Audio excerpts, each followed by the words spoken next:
What's going on? What's going on, film fam? Welcome to another episode of Let the Film Speak. I am one of your hosts, Chop. Here with my main man, Willie Jack.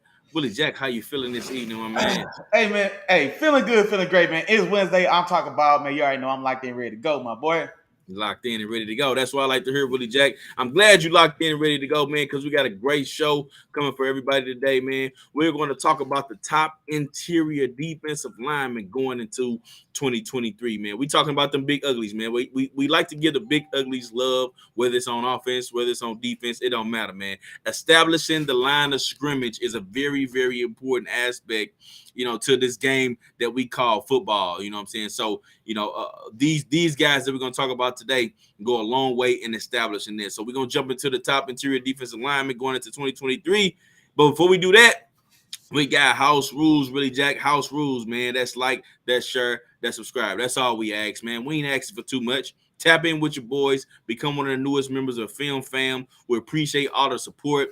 When y'all come in here and talk to us, man, we love when y'all talk to us because we talk back. You know what I'm saying? We like to go through pretty much each and every comment, man. So come in, comment, talk to us. And we're going to talk some football with y'all, man. Oh, and one other thing, don't forget to hit that notification bell. How else are you going to know when me and my dog Willie Jack got something cooking, man? When we got something going on at the crib, when you going to get the invite. And how you going to get the invite if you don't hit the notification bell?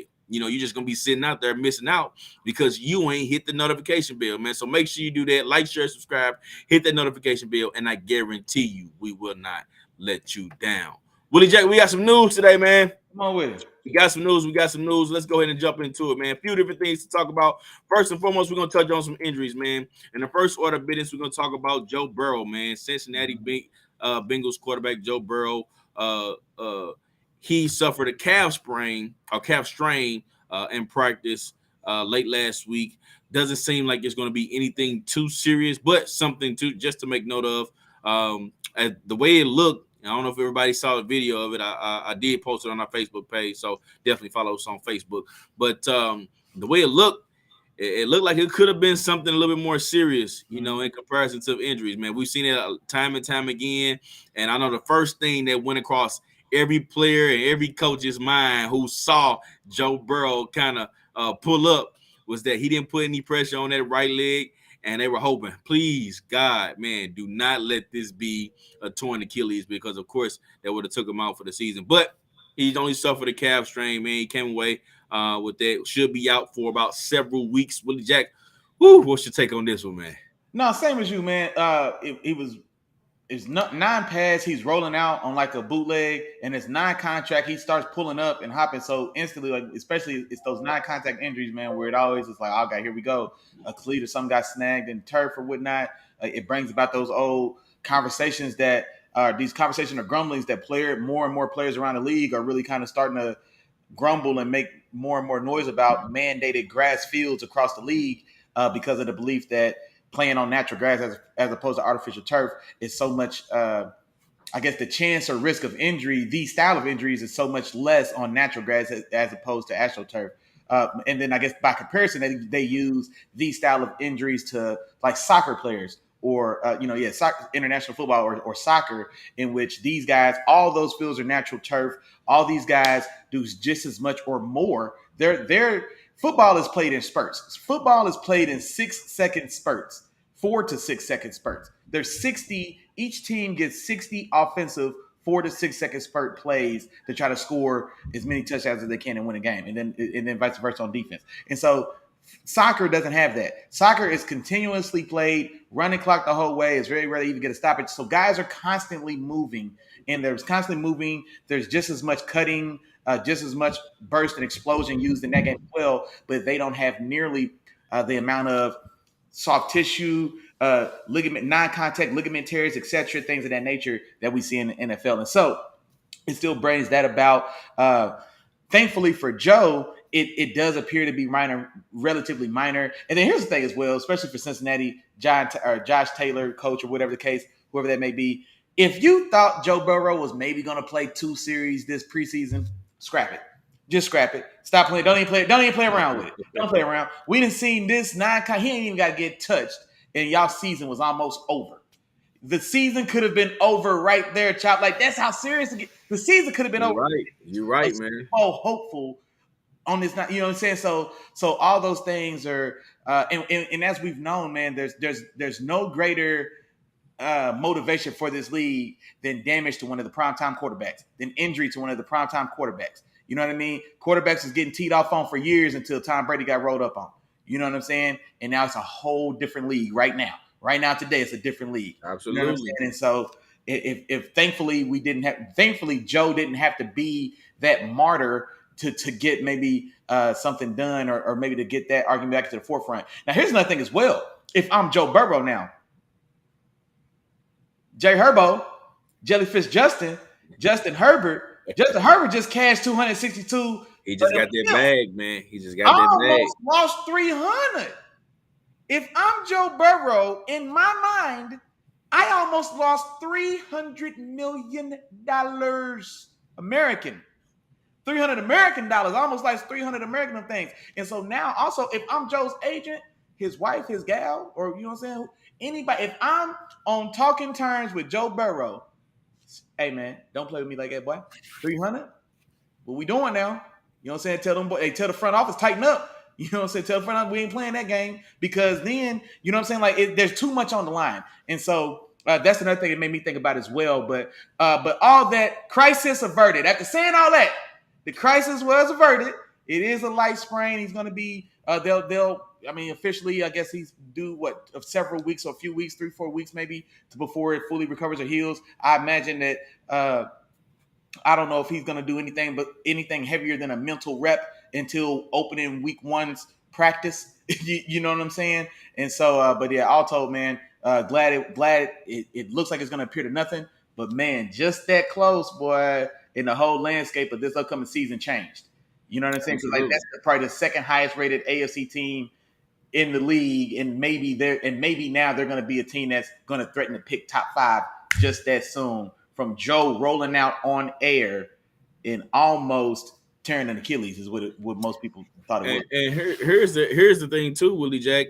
I'm still not 100% sold that he doesn't just sit out just for the long haul and just say, all right, let's sit out these first couple games of the season so that you're 100%. The regular season? Know that you're 100%. Yeah, I wouldn't be surprised. I don't think he's gonna miss no regular season. Now this is home field advantage, number 1 seed, Super Bowl window. They need all them. Hey, Willie Jack, it's a difference when you had the injury yourself, man, and a calf strain. Sometimes it can linger, and anything could re-aggravate that. It's like a hamstring; anything can re-aggravate that, and then now you right back down there, and then now you miss a full 4 weeks, 4 or 5 weeks, the season. So I'd rather you be cautious and maybe play around with possibly missing that first or second game of the season and be 100% for game 3 than you come in here and do that.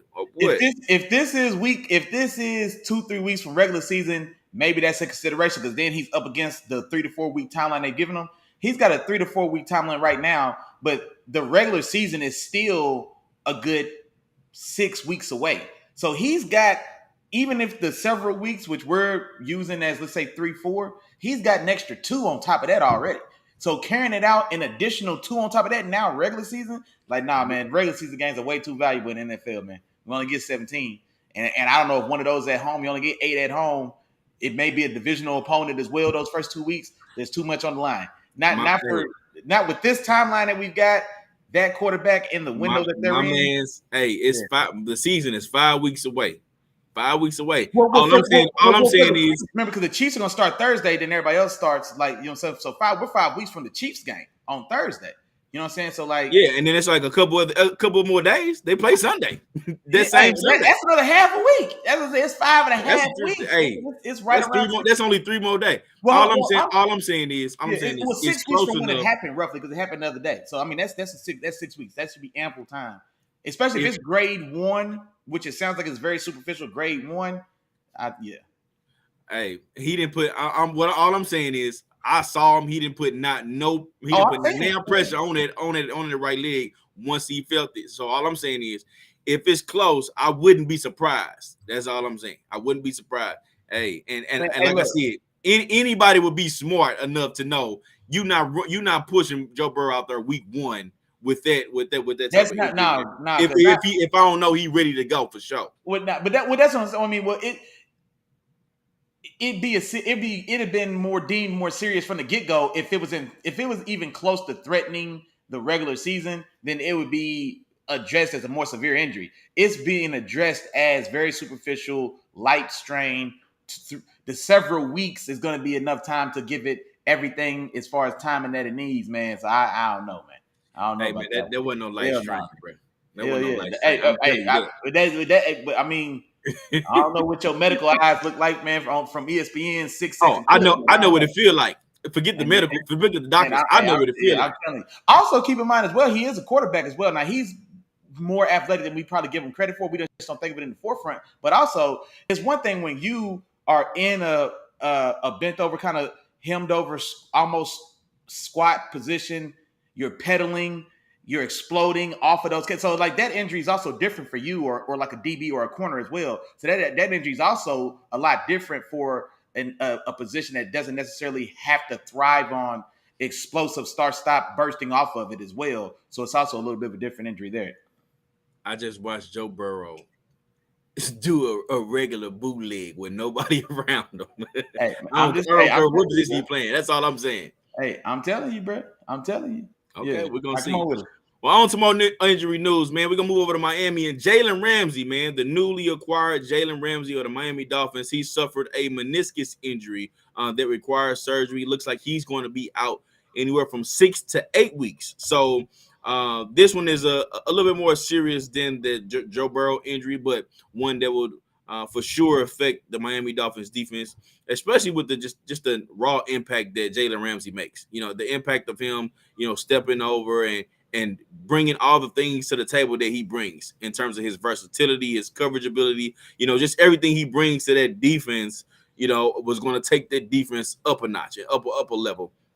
And not having him to jail throughout this training camp and be 100% ready is going to take a toll on this defense for the first few games. But we do expect to see him at some point, throughout the season, early in the season is what we're really hoping. So, Willie J, what do you think about this one, man? How do you think his injury will affect this Miami Dolphins team? Yeah, now this one I think this one is more. Well, I mean, with quarterback versus corner is always going to be, which one's more valuable. But I think this injury to Jalen is more has more of an it will have more of an effect on the Dolphins season than I think the injury to Joe Burrow. I really expect Joe Burrow to be ready and rearing to go week one. But Jalen, a meniscus injury that's going to require surgery, just like you said, that time frame for his recovery is a lot extended. So that the backside of his time frame actually does extend into those first couple weeks of the season.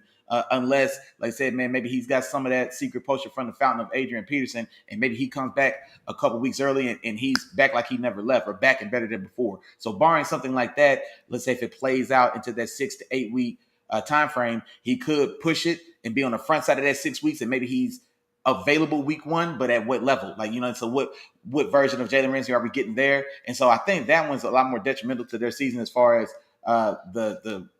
the efficacy of that defense. But assuming he is able to recover, heal, and get back to himself, so maybe the signing, maybe the trade for him doesn't bear all the fruit that it would have. Maybe that's a little more delayed gratification. But on the whole, I still think this is a team that's still going to be led by their offense, all the explosion that they've got there. And so now this is a team that's ready to duke it out and score 30 points a week. And so now they're just needing a defense that could consistently, like I said, let that 30 be enough. And so, like I said, maybe for a defense that I like a lot of the pieces. I love the addition of Vic Fangio. And so now maybe we've got 2-3 weeks more time before we can really gel and lock in as we work Jalen back in. But on the whole, on this one as well, like I said, I think more direct effect on the team's success, especially in the early going. But in the grand scheme, assuming Jalen comes back ready to rock, then I think it's going to work out. It'll end up fine.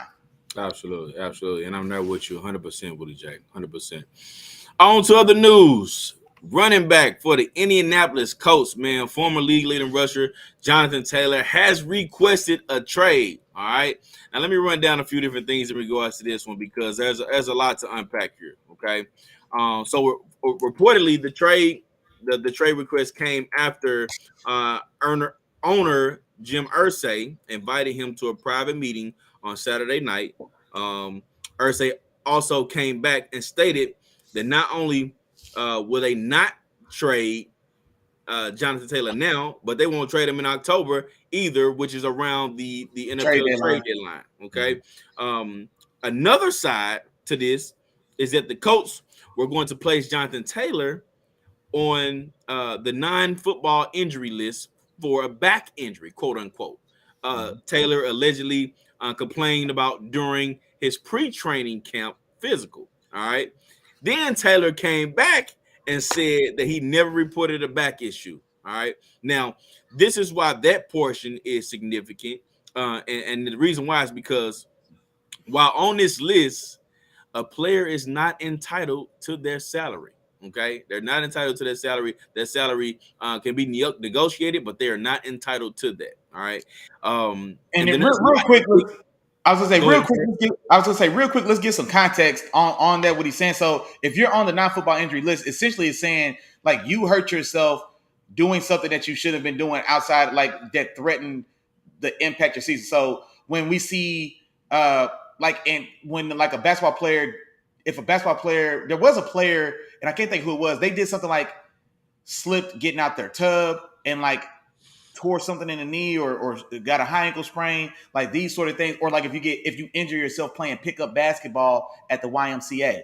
And this is another reason why quarterbacks like Dak Prescott, Kyler Murray, like quarterback Russell Wilson, quarterbacks that can play baseball in the offseason, sometimes those things can be points of contention in the contracts because the team doesn't want you risking injury playing baseball in the offseason, because if you get injured, then they'll use that against you as a non-football injury that cost you to miss time. So they're not gonna owe you or pay you that money. And especially when it's large figure players or big prominent players, it's a lot of money we're talking about. And so just to give that context of why this is so important or controversial, on top of what we've seen from the running backs, now if a guy who's still under his rookie deal, if he loses this year, that may not be compensated or paid. So it's a very deep situation. I didn't want us to get too far if everybody wasn't even familiar with the implications of that non-football. Right on. No, I appreciate that, Willie Jack. Definitely appreciate that. But let's go ahead and dive into it, Willie Jack, because it seems like this is more of a situation where, all right, Jonathan Taylor wants to be paid. They don't want to pay him, but they don't want to trade him either. You know what I mean? So, and this also goes to the running back situation that we've been talking about a lot this offseason, is that running backs are at a disadvantage. You know what I mean? They're at a disadvantage, and a lot of them are not getting paid what they believe that they're worth. I don't believe that a lot of them are getting paid what they're worth. You know, and this is just a situation, and owners are and organizations are taking advantage of this. So Willie J, I'll let you kick this off, man. Tell me what's your thoughts in regards to this situation with Jonathan Taylor, man. Now, here's something interesting as well, because I didn't hear the part where Jonathan Taylor came out and said that he never even reported the back injury. So I didn't know that was contested. Like, I saw the initial report that said he reported a back injury. The team contests that it wasn't football related, and then they threatened to designate him as an NFI and to even go as far as to have this be a void year. So he doesn't get credit. He doesn't get credited as an active year, which goes towards his pension and his contract implications, because he's a running back. He's a first round running back. He's already got 4 years and a franchise tag, which is undervalued. The franchise tag is less money than the rookie running back Bijan Robinson is going to make this year for getting drafted. The NFL running back franchise tag is $3 million less than that. Saquon Barkley signed for 10.1. Bijan signed as a rookie for 13. And so there we go. So you've got 5 years of not getting paid. You can then, at that point, the NFL is even, whether or not you even get a fair offer or a fair deal as far as your skill or ability, you're getting undervalued drastically, or you're being flat out just released. No one else is picking you up, and then they're replacing you with a younger, cheaper, and now I guess more healthy version. And so the running back cycle is burning out so fast. Jonathan Taylor has to fight this fight. Jonathan Taylor doesn't have the luxury of being a receiver, which is, assuming I'm healthy, I could play receiver and get paid for a decade plus. You know what I mean? And so we've seen that where guys will cash 2 or even 3 free agent contracts at some of these other positions. Meanwhile, running backs aren't ever getting to even cash one I guess, like large scale free agent contract. And so all that told, man, I don't know how Jonathan Taylor, I don't know how they put this bed, especially with Jim Irsay coming out as strong as he did, essentially trying to put the smack down on Jonathan Taylor and just calling his bluff in his face. Much like it sounds like the Giants did to Saquon Barkley behind doors, Jim Irsay did it in the public. Like, look here, man, you can do all that bitch complaining, you can do all that stuff while you want to. You'll be here or you'll get fined. Or if you don't want to be here, I'm voiding your year because it wasn't full. You know what I'm saying? Like, and so he's really maximizing their leverage, and that's something that the players don't always do because they get forced into the position of having to go without. The owner doesn't have that hanging over his head, and so, like I said, the owners are never shy about maximizing their leverage or taking your job. That's why I'm never against a player maximizing his leverage and not showing up when it's time for us to talk dollars and cents. And so, but that's the card that's being played there. If I'm Jonathan Taylor, man, I don't know how he goes back because I don't know how we shake it out. I mean, I know business is business. And so if they don't break bread, they don't come back around like Baltimore did with Lamar and give me all them chips and I need to dip as well. I need my chips and dip. They don't come back like that, then I don't want to play there. I don't want to play in the building. Like, I don't know where we go from here. I don't. You know what I'm saying? And so I can't wait to see how this one plays out as well. Yeah, and as much as I hate to, insinuate or try to figure out, try to put the story together, I'm just gonna say what I think, Willie Jack. You know what I mean? That's what I'm going into with this season, man. I'm just gonna say what I feel like it is, and whether people like it or not, it is what it is. But it just sounds like it's definitely a situation where it's like, look, man, I don't care what you're talking about, and I'll find a way to put this information out to where we ain't gotta pay you, which is where the NFI where I feel like the NFI deal came in, the non-football injury thing came in, especially if Jonathan Taylor came out and said, I don't know where y'all got your sources from. I never reported a back injury. So where we got your sources from, the sources are wrong. I don't know where else this story would magically appear from. So for me, it's like, if y'all trying to do this, man, it's something more to this. And if I'm Jonathan Taylor, okay, cool.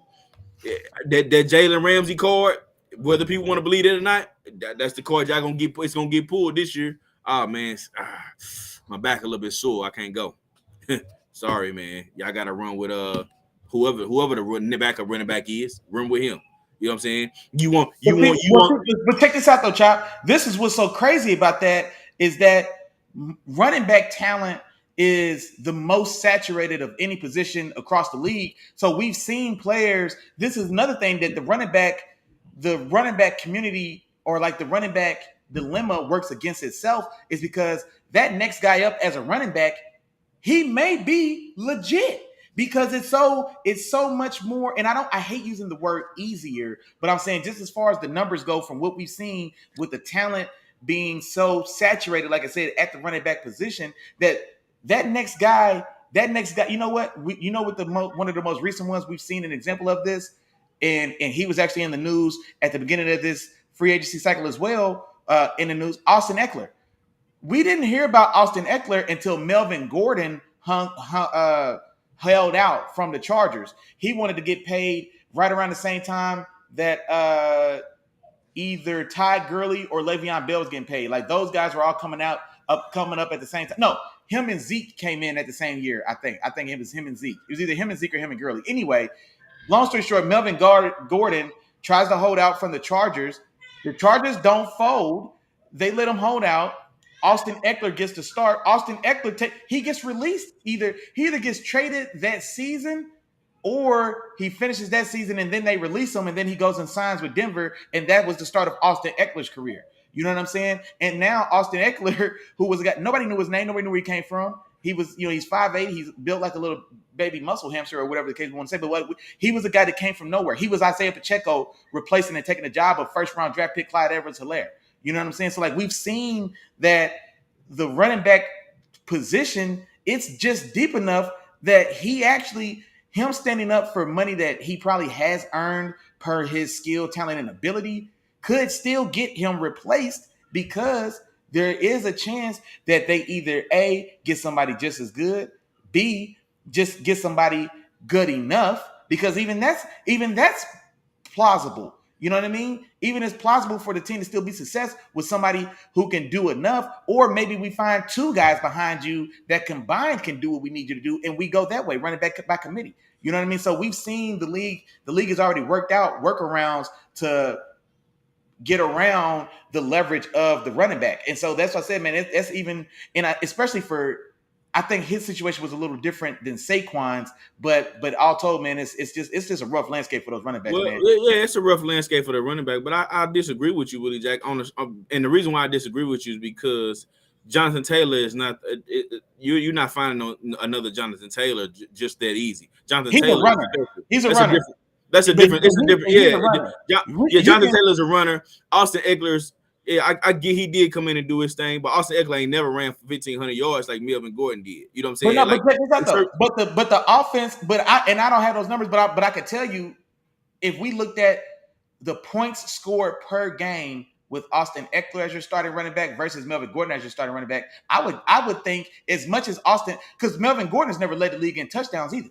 You know what I'm saying? So 1,500 yards and 8 touchdowns versus, let's say, 2,000 total yards and 20 touchdowns. Because got up around 20. So yeah, but those offenses are constructed different though. Like that's an offense.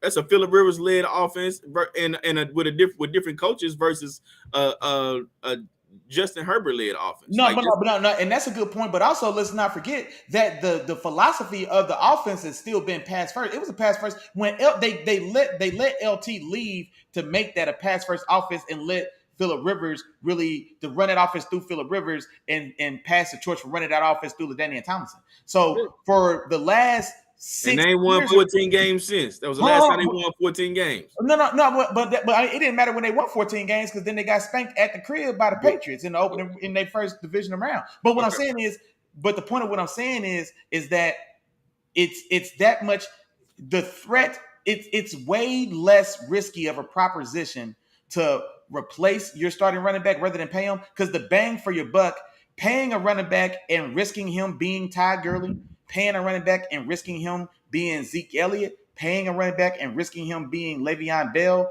versus taking a very educated swing and maybe miss or hit on another running back. Because like I said, we've seen how saturated the market and the league has shown us that it's a viable option to let a high-priced running back go. And even if we don't replace him this season, it's easier to replace him next year. The top running back in the league will be comparable, will be good enough to sustain or even keep this offense, the rest of this offense, on track and going where we need to go. Even if you don't get a Jonathan Taylor, and this year there was a Bijan Robinson. Bijan Robinson, depending on who you ask, he may be viewed right now. Bijan Robinson may be ranked as a better running back in the league than Jonathan Taylor, depending on who you ask. You know what I'm saying? Now, Bijan Robinson has shown. Yeah, a lot of people are. They don't necessarily make it true. But that's the point of what I'm saying, though. So how valuable really is a Jonathan Taylor when just like that he's replaced right now, and Bijan hasn't taken a regular season snap. So that's what we run into. But there hasn't been a running back like Bijan Robinson in the draft since Saquon Barkley came out. That was about 5 years ago. But that's the thing. You don't. Wait. How long did you say it just took you to find the next Saquon? 5 years. How long is a rookie running back contract for a first round? 5 years. By the time his contract's over, we've already found an upgraded model. We've already that's one guy to check this out where he's gonna go between 32 teams. But check this out. But that's what I'm saying. The league. I'm talking the league. The league as a shield, as a whole. The league replaced Saquon right now this year with Barkley. It's bigger than just the individual team. This is a league-wide thing we're saying. So it's not about one team doing these things. So I'm talking in terms of the league.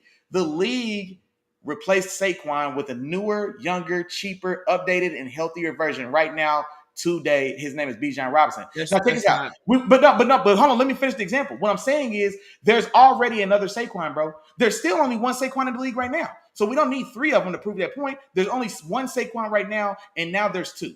His name is Bijan. He's younger. He's faster. He's healthier. He's cheaper. No, he's more expensive right now because of where he got drafted. He'll be cheaper in 2 years. But this is the point. Now, we just said it took us 5 years to find another Saquon. Have we found another Megatron yet? Have we found another Antonio Brown yet? You know what I'm saying? Yeah. We've got great young talent. We haven't found another Megatron. We haven't found another six. We might have found something better. Like you found what? Hold on, Woody. Hold on. Because But let's no, not get but I'm no, saying, because like, you never let me for the finish my example, no, point from the think about beginning. the example second. What I'm saying though, because like, But you never let me finish my point from the beginning. Is what I'm trying to get to you. okay, Like, but I want to make sure you understand what I'm saying. What I'm saying I is understand like, what you said. You explained your point. okay, I'm trying to get to my point. What I'm saying is, I get what you're saying, John. First off, my first point was there's a difference between replacing a running back and trying to replace a special running back. Like you're not gonna. It's gonna be a while before they get somebody that comes in our special. Now the running back position, in terms of replacing it in general, yes, it's a little bit easier. You can get somebody to come fill in the spot, like we just talked about with Tyler Algier. Tyler Algier behind that good offensive line could go get you 1,100, 1,200. You know what I'm saying?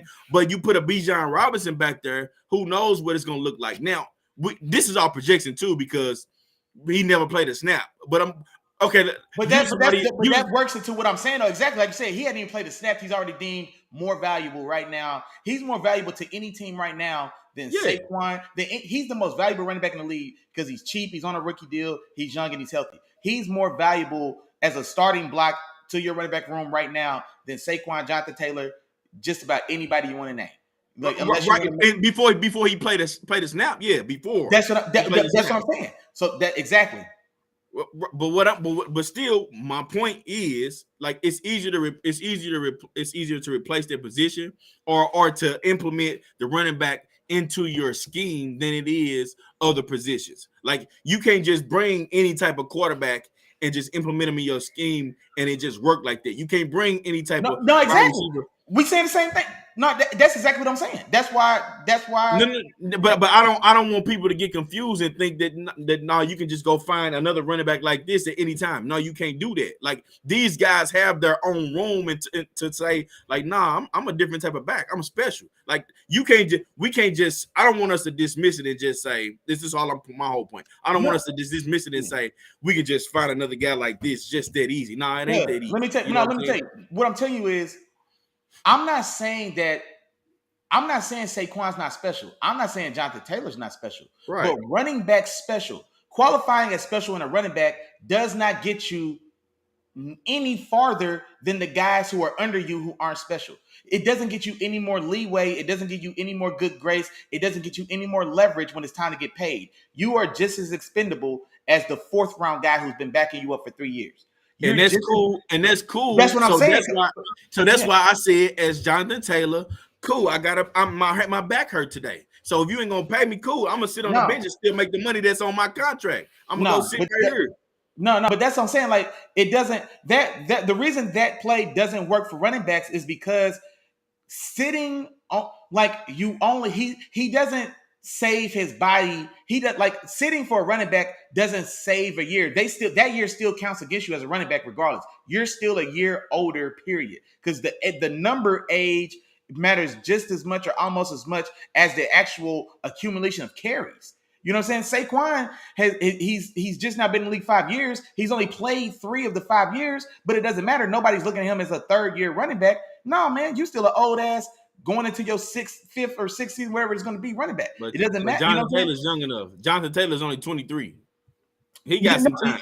I'm saying he can play. Jonathan Taylor can play that. He can do that. I can play a game here and there. I'll give you a couple carries. Right, but I'm saying that game doesn't that leverage that's not the leverage that running backs have is what I'm saying because here's the thing too. The very best. It didn't take long for us to see what we could get offered from Jonathan Taylor. He already gave us 1,800 yards. If he never touches 1,800 yards again, that was a special season. He already gave us top tier production level. In that season, we didn't make the playoffs in the very last game of the season against the very worst team in our division and the second or third worst team in the league because we got stonewalled against a division rival Texans.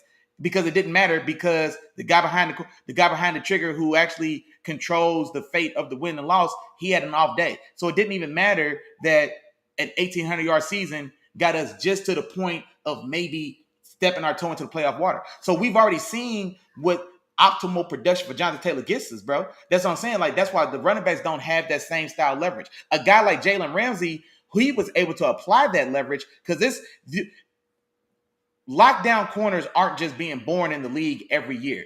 but we can find 1,200-yard runners.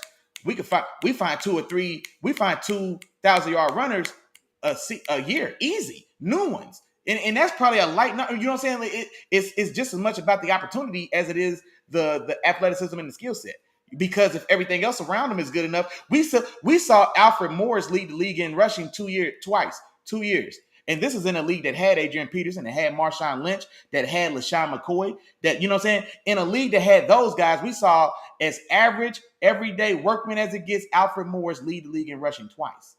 You see what I'm saying? You feel me? And so that's what I'm saying. Running backs don't have that leverage. They're not specialized. They're not specialized employees. A corner, a lockdown corner, a true real one at that size, speed, and athleticism like Jalen Ramsey, he's a 1 of 1, or he's a 1 of 3. You know what I'm saying? No, he was a 1 of 1 in his time. You know what I'm saying? So it was a different. They don't have that same style of leverage. Yeah. Well, I tell you this. They're gonna continue to keep making mistakes. That's what they're gonna do, because that's also gonna send a message to their team and let them know how they view him. Because I guarantee you they view Jonathan Taylor in the locker room a different way. You know what I'm saying? So you sending a different type of message as well. So hey, it's the same message that the Giants just sent about Saquon.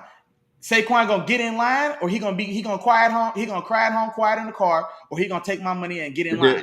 And we seen that, but nobody. The way that because Saquon's contract has been up for discussion over this whole last year. So everybody on that team has known that this was coming up. It didn't stop Andrew Thomas from cashing his bag. It didn't stop Danny Dimes from cashing his, because at the end of the day, hey man, damn, that's messed up. They ain't doing right by you, bro. But if my dollar still makes sense, man, I'm getting mine. I'm still gonna sign mine if they taking care of me. Now, I want you to do well, but you doing well or not doesn't impact me. It's not gonna stop anybody else from taking care of my family. They doing right by me. No, absolutely. And I understand what you're saying. That still don't make the situation the way it's supposed to be. Oh no, it's unethical. Like, I'm not arguing that it's fair or right or just. But whether or not it's just or ethical, but it's gonna get changed one way or another. It's gonna get changed one way or another, and I'm standing on that. It's gonna get changed, bro. And because you ain't finding special like that, man. You ain't finding special like that. We found it. You ain't finding it. No, you ain't finding no special like that. We found better. Bijan would be considered better right now today. He gives the coach ain't found better. It's not about the NFL. But that's what I'm saying. But like the coach can replace him in the draft next year, because by this time they'll find somebody to play the position. You ain't gonna find nobody to be Jonathan Taylor. Is what I'm telling you. That's what I'm saying. What I'm saying is, but what is Jonathan Taylor?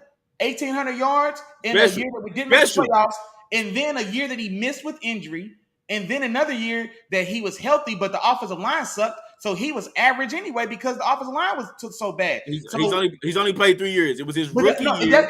That's what I'm saying. So, bro, it was his rookie year. He gave me 1,800. He gave me one excellent year, 1,800. We didn't make the playoffs. So it was a fun stat year. But that's not on him. Hold on, but what I'm saying, but that's what I'm saying. So I'm saying if we're having to weight his value, his leverage is a result of his weighted value. So you just told me Deshaun Watson with a great year, man, had 3 wins, and that boy got 254 all guaranteed. At Jonathan Taylor's absolute best, he was at the very top at best at the league. We didn't make the playoffs, bro. And then the other year he was hurt. The other year he was healthy, but the team was trash around him. So he had a boo-boo season. He had a 5th round, no-name running back, unathletic season, just showing up because the offensive line around him was bad. That's what I'm saying, because it's a whole different ballgame for the running backs, bro. He ain't got this same ballgame. It is a different ballgame, but it's the same thing. I'm arguing that it's the same thing as some of these other players that I've seen, man. I ain't gonna stay on this too long, Willie Jack. I'm just saying, bro. Oh no, we gave us a good run. But yeah, not at all. Man, he ain't got that leverage. Bro. I heard you. It's gonna change at some point. The only reason that Saquon had that leverage when I was talking about Saquon in Chicago in New York, the only reason he got the leverage is because he's dual threat and because Danny Dimes isn't legit. And so he's that offense. Saquon Barkley is that offense. But that's what I'm saying. So like that's why his situation is different than Jonathan Taylor's. Because for one, also with a running quarterback, Anthony Richardson coming in, and all reports are saying he's on pace to be the week 1 starter, like I told you he would. So even running the ball is going to be that much easier now because the scheme is going to be Philadelphia run option, and Anthony Richardson is going to run. He's going to split carry for carry with whoever that running back is. And I just told you that Alfred Morris. Good luck, Alfred Morris twice by being the guy from RG3. So Here you I go. can get another Alfred. I can find another Alfred Morris. The coach But can here find you another go. Alfred Morris. But here you go though. Because good luck, Anthony Richardson. Now, instead of people looking at Jonathan Taylor as that real threat to run the ball, you know who they're going to? With whoever the backup running back is, you know where their attention is going? The same way we talked about Daniel Jones. When Daniel Jones ran that read option and he fake handoff, everybody going to Saquon and they leaving him over for all these runs. You know who they going to now? Anthony Richardson. No, good. You know what's going to happen? Then the backup nameless running back that we don't know right now, he's going to be the new Alfred Morris. He'll lead the league in rushing twice. And what that's going to get you? Coming to Anthony Richardson. I've seen that happen with RG3 and Alfred Morris. So and what that's going to get you? So that's what I'm saying though. We've maintained the production that we would have got from Jonathan Taylor, bro. Yeah, but it's a difference. And you said difference, and you know the difference that I'm speaking of. No, bro, no, because in the grand scheme, it doesn't matter. It does matter. No, but that's what I'm saying. Because we've seen Alfred Morris in that scheme. Because that's what I'm saying. It's specific to this team. This team, who's going to be a read option run heavy team with Anthony Richardson. Anthony Richardson only needs Alfred Morris to lead the league in rushing as a team, because RG3 led the league in rushing with Alfred Morris for 2 of the 3 years they were together before he got injured. There's nothing special. And to prove my point, when RG3's knee ended his career and it ended Alfred Morris' career. Alfred Morris's career ended on RG3's knee.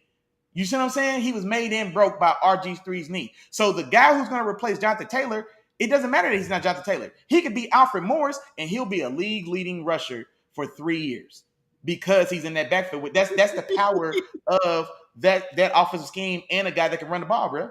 We've already seen it. All right, Willie. We're going to see, man. We're going to see that.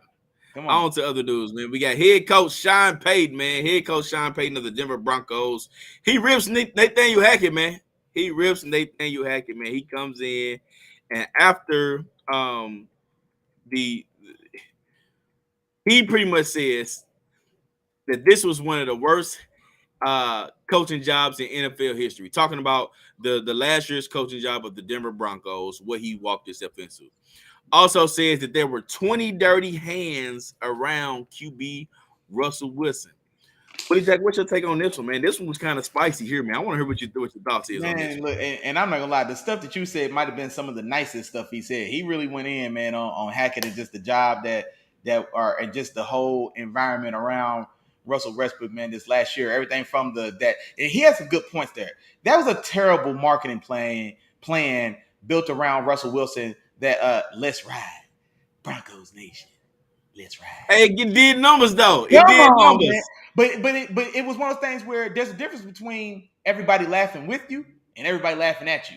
So they did numbers getting laughed at, not people laughing with them. You know what I'm saying? Like when Peyton Manning is in the commercial being funny, we're laughing with Peyton. Everybody was laughing at Russell. By extension, now everybody's laughing at the Broncos. You know what I'm saying? So that was the difference. But this is man, people know about Sean Payton. He's fiery as a coach. So he's the type of guy, if he was a player, he'd be that chippy guy that's jumping in your face, talking smack to you when you guys meet up on the sideline. He's that guy that's going to give you a little baby shove right after the whistle. Like, that's the type of guy Sean Payton is. He'll mix it up with another team. Like, another team's player gets knocked into their bench or something like that. I mean, there's been players getting held back from Sean Payton and vice versa. And so this is right up his alley. And honestly, for me, man, if I'm the Broncos, I don't want this negative attention. We got, like I said, so much of that media attention we got last year was so negative. I really would have wanted us to come in, clean up that mess we made, but let's clean it up behind doors and then shine. Let the play do the talking, man. It was so bad here. It was so ugly here that now Shine has gave the media and the rest of the league ammunition now to put up or shut up. Now you got to show up and y'all got to be that deep. Now y'all got to show up and be A1 because nobody's going to give you guys any grace now because you came out here talking so spicy.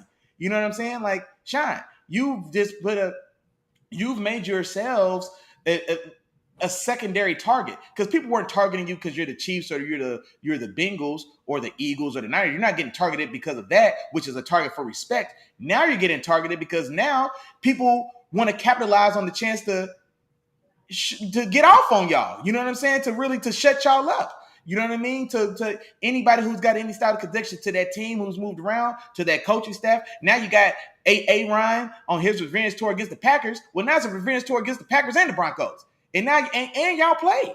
You know what I'm saying? Like, it's just There was nothing much. There was nothing at all to be gained from the situation, and this is just clearly Sean Payton putting his foot in his own mouth, man, feeling himself a little too much. And he's also a guy for all the genius that he possesses, and he's truly a super genius, super talented offensive mind, one of the greatest offensive minds we've ever seen. He hasn't won enough. He hasn't won as much as we probably give him credit for. So that one Super Bowl has bought him a lot of grace for a lot of underperforming and losing seasons or non-productive seasons that didn't go anywhere at all in that building with that talent in that team. And so things like these comments, it just puts a flashlight on you, on the organization, and on Sean Payton in a negative light. And so, yeah, we just absolutely didn't need it at all. Like, he could have did that, went out there, showed them how to do it the right way, and let the season, how it unfolds, be the example. And then maybe you talk a little bit, because now I done did it. I done walked it, now I'm talking it. But don't talk it yet, because we still ain't seen what it looks like for you, Playboy. Well, here's my thought, Willie Jack. And I had a few different thoughts in regards to this. And I got another way to look at it in terms of what you mentioned too. So first and foremost, I'm gonna say, yeah, I agree with you in terms of that ain't the way to do it, Sean Payton. That ain't the way to do it. You know what I'm saying? You probably did it in a way that, of course, it wasn't classy. It wasn't the, politically correct thing. But the boy wasn't lying. He ain't told Nan lie. He ain't told Nan lie, though. He ain't told Nan lie. You know what I'm saying? About this entire situation.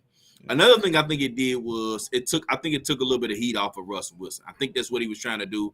I think that this was a situation where, all right, Russell Wilson been taking a lot of heat. Everybody's been on Russell's back and on Russell's neck. Let me take some of this pressure off of you. Now, look, man, I did some of that. Here you go. It's all for you. Now you have a chance to rejuvenate your game or get back to where you was before you came over here to Denver, before you suffered that injury that last year in Seattle. Let's see what you can actually do, and you can get back to yourself. So I take a little bit of pressure off of Russell Wilson with this.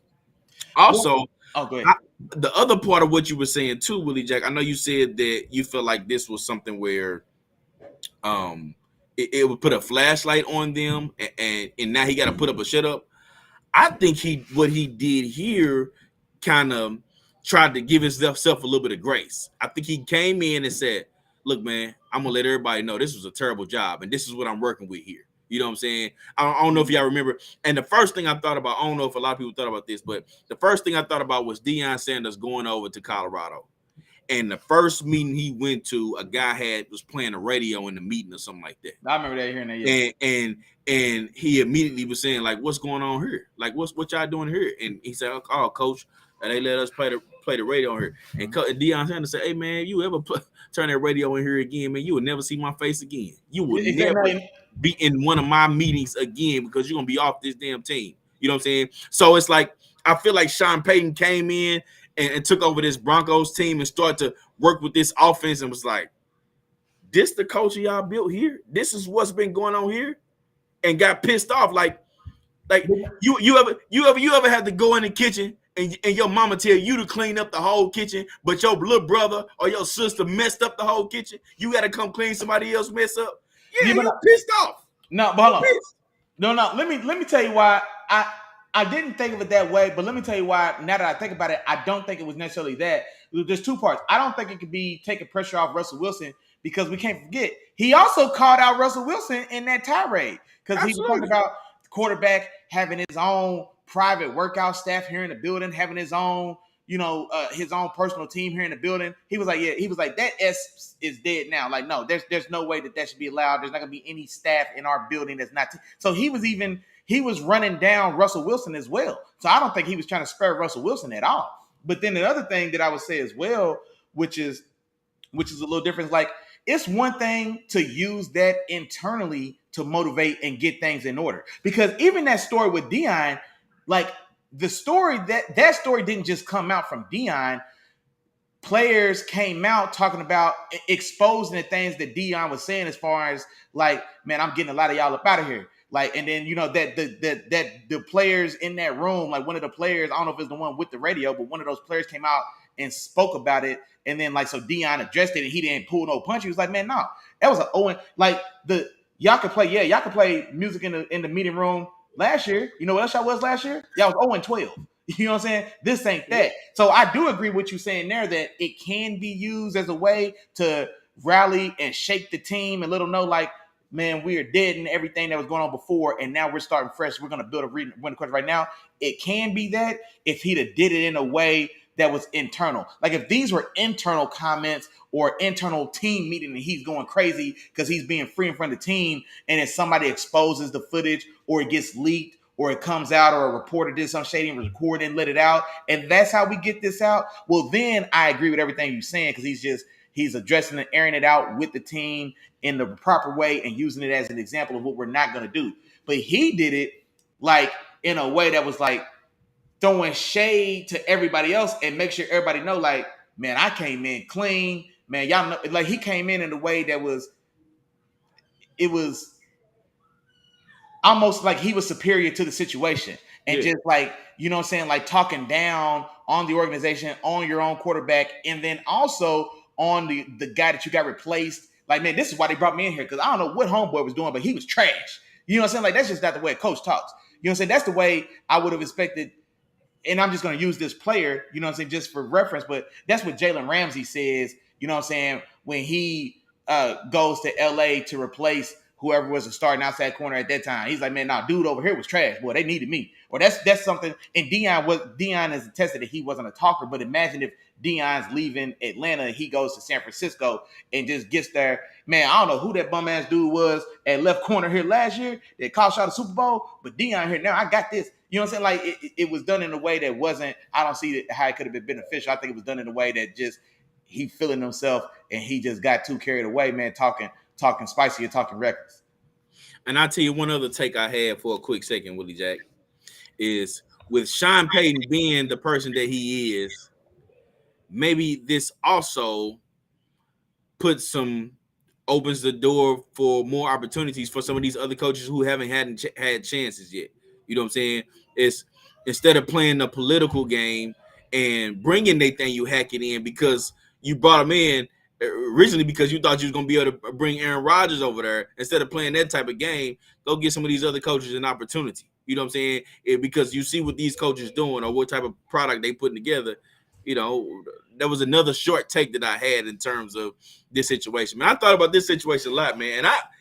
And I might not be on the side of a lot of people. Like I said, I agree he didn't do it in the correct way, but I kind of like it, man. I like the spiciness, man. Put the pressure on yourself, Sean Payton. You know what I'm saying? Light on you. Show me what you gonna do, man. Show me what you gonna do, but you got to back it up, dog.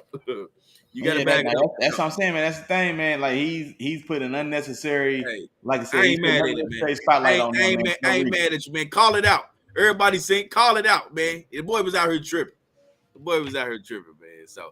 So yeah, Willie Jack. Whoo, we was going today, man. We was going, man, in that news, man. We went about an hour in on that news today, man. So, but there goes our news. Do we have a couple comments or something here, Willie Jack? No, man. It's a couple of them members in the building, man. So, you know what I'm saying? Ma Deuce in the building. You know what I'm saying? Auntie in the building. Wifey in the building. Sister in the building, man. Brother-in-law in the building. Your brother-in-law Tate in the building, man. And then Day One Gang Jarrell, man, in this thing holding us down as well, man. So some of the members in the building, man, we appreciate y'all. Yeah, we appreciate y'all for the show. Gotcha, Willie Jack. Well, let's go ahead and jump into the show, man. As of course, we talked about it from the top, man. We were going to jump into the top interior defensive lineman, man, going into 2023. And we definitely going to jump into that. But before we do that, we going to hit you with a quick little break, man. We done went through the news. We done went about an hour in, man. So we're going to hit the news, and then we coming right back from 10 to 1, man. So y'all stay tuned. Let's go. This episode, Let the Film Speak, hosted by the wonderfully and intelligent brothers of Let the Film Speak. That's Chop and your main man, Willie Jack. You feel me? Also brought to you by the Three Amigos. Y'all know them and you love them, man. That's the Three Amigos. That's like, that's share, that's subscribe. That's three the hard way. That's the three-piece spicy. You cannot go wrong. Now, I say the same thing every week, so y'all can say that at home with me. I know y'all ready for it. Here we go. It's Three Amigos, but it's 4 parts to this process, big dog. First, you just got to tap in. Like my dog said, man, come in, tap in. Just say what's up, man. Just holler. Hey, what's up, Three Amigos, man? Like, share, subscribe. Hey, Chop, man. Willie, man, what's going on, man? It's cool. I sit on the couch. For sure. Y'all got some cold to drink? Oh, man, my man. Yeah. Oh, yeah. By the way, man, I'm a Broncos fan. That's all you got to do. That's it. That's easy. And Chop, come in, sit down, get comfortable. Get a cool adult beverage and let us know who you ride with, big dog. Then tell a friend. Like, man, that's a nice feeling here, ain't it? Man, it's cool, man. My homeboy was out. He was down. Man, it's cool. I can tell a friend. Tell a friend, man. And you know what? Even better than that, you can tell your friend to tell a friend. Guess what? There's more.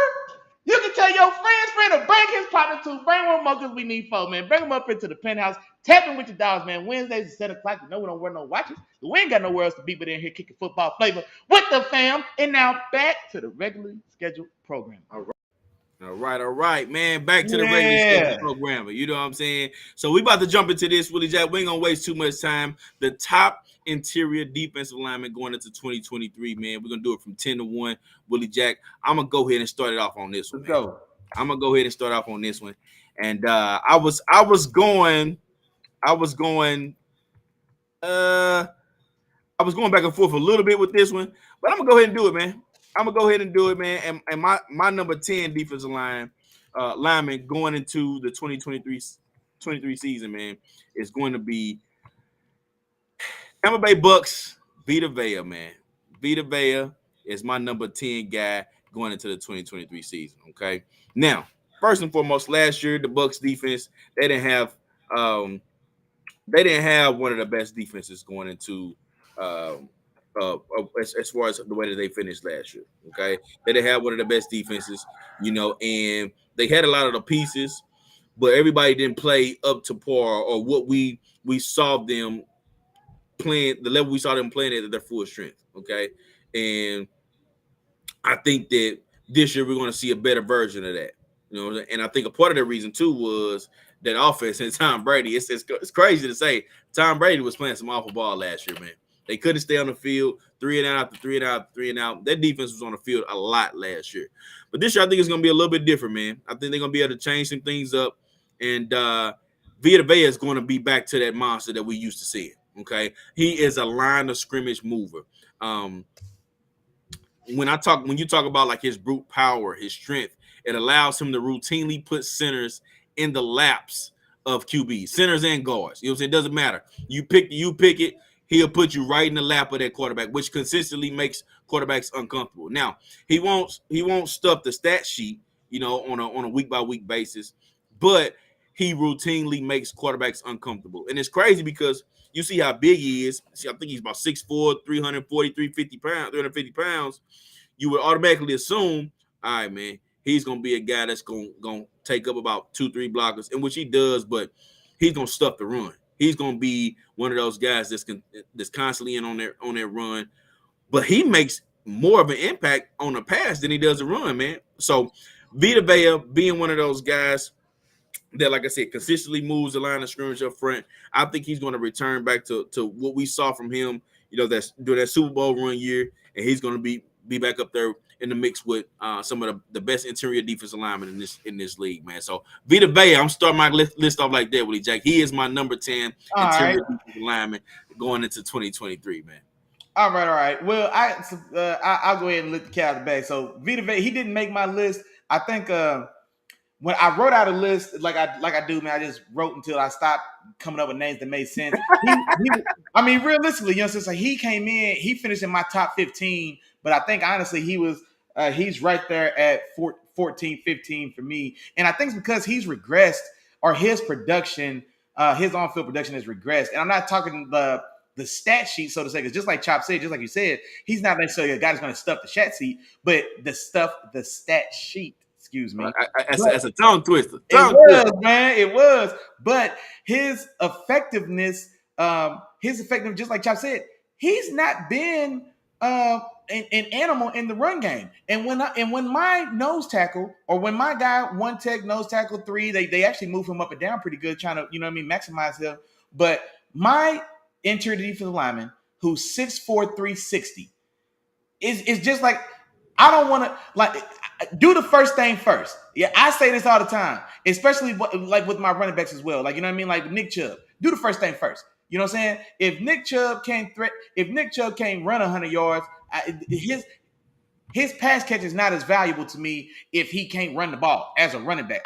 Run the ball first, then give me this also. You know what I'm saying? When you 6'4", 6'5", 350, 360, bro, you gotta be a brick wall in the middle. You're the only guy that can't get pushed around on the defense in the run game. And that's not what we've been seeing for him. And so now, whereas before he's not a penetrating or pass rush one tech either, but he was a guy that was an animal in the run game, right? And then he can also push the pocket, and then he'll surprise you and he'll get in on 2-3 sacks, 2.5, 3.5 sacks. So he'll, you know what I'm saying? He'll get in the mix. He'll be in the, he'll be in the frame applying pressure as somebody else is maybe coming around the edge. That's all a bonus. So that stuff has value when you're dominant at your first job, but you ain't been dominant at the first job. Well, now I don't need them little 2.5 sacks. It's easier for me to replace them little 2.5 sacks you give me than to find somebody that I need to be a man amongst boys on first and second down. You know what I'm saying? And so for those reasons, man, like I said, I still think he is still one of a talented guy. He's still at the top half of this league. Like I said, he was in my top 15, but I think it's been a while since he was that dominant guy that we saw on that Super Bowl run. And so he missed my top 10. But honestly, I get what you was going with that, because like when it looks good, it looks damn good for him. People were trying to compare him to maybe is this another Haloti Ngata from the Ravens. People were thinking maybe he was the second coming of this. You know what I mean? There for a while, but he hasn't maintained that level. He hasn't been back to that level, and so I left him out my 10. But I do. But we've seen the flash and the potential is there if he can get back to it. And so, like you're saying, if you're looking forward, I'm not mad at the choice at all. Absolutely. Well, Willie Jack, go ahead, roll into it, man. What you got? Give me your number. Give me your number 10, man. Yeah, my number 10 is Jonathan Allen. So defensive tackle, one tech from the Washington Redskins. So excuse me, man, that's an old nasty word. I'm sorry, man. The Magic Johnson's Washington football team. I'm done playing with them names anyway. They supposed to be changing the name again now they got new ownership. Magic Johnson's football team. Those guys, Jonathan Allen. So the other D tackle, the sidekick in that tandem, Darian Payne, he actually recently just got paid. I think he got paid at the very beginning, or he got paid closer to the beginning of summer than this recent batch of defensive tackle signings that we've just seen here recently. So he actually cashed a very big bag. He's $100 million man himself on the defensive line. The guy right next to him, who's also the better of the two, if you ask me, Jonathan Allen. I think he was already a guy that got paid a little before, so he's probably an $80 or $90 million man somewhere in there. Darian Payne being that kind of next guy up, as we see across all positions except running backs. He was a guy that got the chance to set the market or get near that top, and so he's a $100 million man now. But all told, I think Jonathan Allen is the better of the two. Now, he's the workman of the two, so he doesn't offer much in the pass game, but you're talking about a reliable down in, down out immovable object in the run game. That's what Jonathan Allen gives you. So I think as far as just dominant run defender right there at the nose, at the one, or so he can go head up if you need to, or whatever the case. He's got incredible play strength at the line of scrimmage. And so for all that, I think he's my number 10. He's kind of my I think he's a guy that's got one of the higher floors, but he's not getting any more than he doesn't have any more to give than what he's giving you right now. And so it's still quality play, and a guy that can really you can build around him in the middle as a guy to just kind of clog it up and you got to find playmakers around him to let them free up. Absolutely. And Jonathan Allen is a guy I got on mine as well, but I'll get to him in just a second. But rolling to your number 9 then, Willie Jack. My number 9, this is where I've got Christian Wilkins, man, defensive tackle from the Miami Dolphins. And so this is the guy, he was a wild boy, man. He was on that Clemson, one of those Clemson national championship teams. And if y'all remember, that boy hit a split, man. Yeah, that dude. I remember when it happened. I'm like, man, who the hell is this fun boy out there, man, on national TV embarrassing his daddy like that? You know what I'm saying? Like, what the hell was going on? Well, that's Christian Wilkins, or Christian Wilkins. And so he's made to league. He's a guy that he's got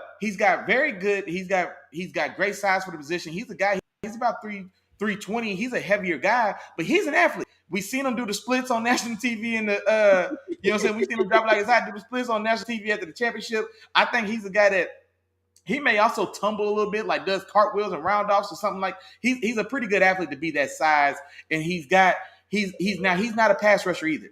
He's a guy that he does have.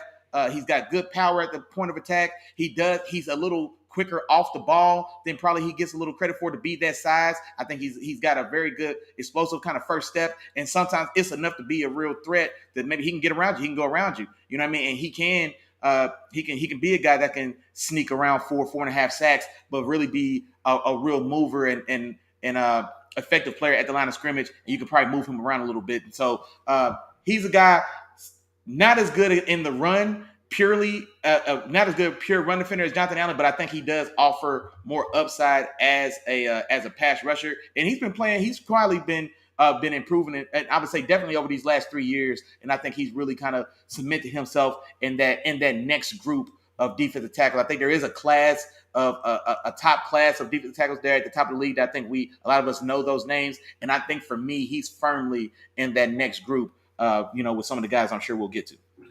Gotcha. And Christian Wilkins, man, is one of those guys where when it comes to like just his run stopping ability, I don't think you get too much better than him. You know what I'm saying? In terms of one of the guys that, stick around in that was it more, would you say more 3 technique, Willie Jack? Well, see, and this is the thing too. I still think that he's a guy that, like I said, he's got some quick. He's got a little bit of some quick twitch, and he's got a little more explosion in his first step. Than your typical one tech. But I think in the 3, those advantages, because 3s are athletes. Like your 3 tech, your 3 tech is Giannis. He's a guy that he's got to be just as big as the big man, but he can also run like a forward. So like that's a 3 tech. A 3 tech at this time is an athlete. So I don't necessarily think he's more of a Boogie Cousins. You want Boogie Cousins because he's an athletic 5. Boogie Cousins isn't quite as athletic if he's looked at as a stretch 4. You see what I'm saying? Because he's still a bigger body, but he in that 5 role. Like I think his advantages don't show as grand if he's in a 3. So I think he functions better as an athletic.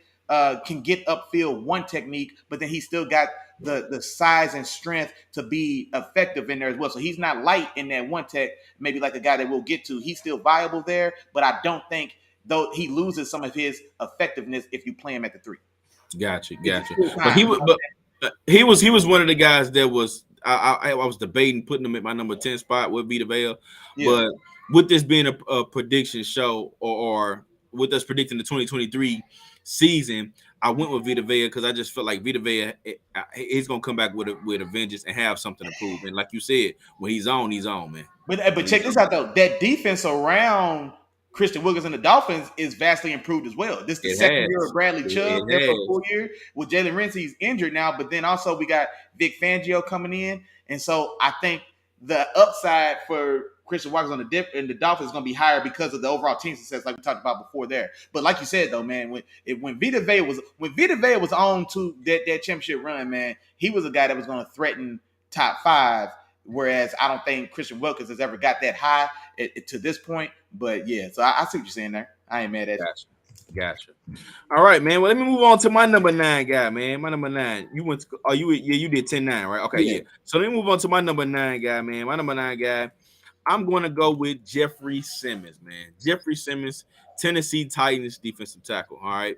So here's the thing with Jeffrey Simmons, man. Jeffrey Simmons is one of my favorites on this list. He feels a little low. I thought it was gonna be higher for you. I really did. And I thought about it. And this year kind of showed me a little bit more in terms of Jeffrey Simmons. So Jeffrey Simmons definitely is one of my favorites for sure. He comes up big for his team and is one of the staples of this Tennessee Titans defense. You know what I'm saying? The thing is the inconsistency, the spurts. You know what I mean? Now, don't get me wrong. When the lights are on, it ain't too many times where you don't see Jeffrey Simmons pop up on your screen when that defense is on the field. You know what I'm saying? And he does it a lot. And one of the plays that I remember most a lot is that play on the goal line, 4th and inches, and Josh Allen tried to sneak it in, and Simmons played a huge role in stuffing it. You know what I'm saying? Moving the offensive lineman back, pushing the offensive lineman back, and holding Josh Allen to his spot just long enough for some of those linebackers to jump over there. The JOP, that's what Coach Ford used to call it. The JOP, jump on pile and prevent Allen from getting across that goal line and winning that game there in a tough, hard-fought game. I think it was like a Sunday night or something like that. So that was one of the big plays. But the thing is just his consistency. When he shows up, he can be a consistent top 5 defensive tackle in this league. If he plays at his highest level consistently, he's top 5 easily. But excuse me, y'all. Bless you. Woo! I had to get it out. But my bad, y'all. But when he does, though, but when he does, man, a tremendous strength.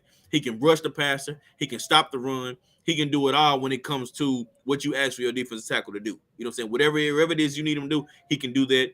He also has a little bit of hustle too, so he can get sideline to sideline. So he is one of the staples of the defense, along with him and safety Kevin Byard. As long as those two are on the field, they make everybody else better around them. Kevin Byard is more so like the quarterback of the defense, the orchestrator, you know what I'm saying, on the back end, and Simmons is the enforcer, you know what I'm saying, up front, just making things happen, moving people around, and just being a force, a dominant force on that defensive line, man. So I got Jeffrey Simmons at my number 9 spot, going into the 2023 season.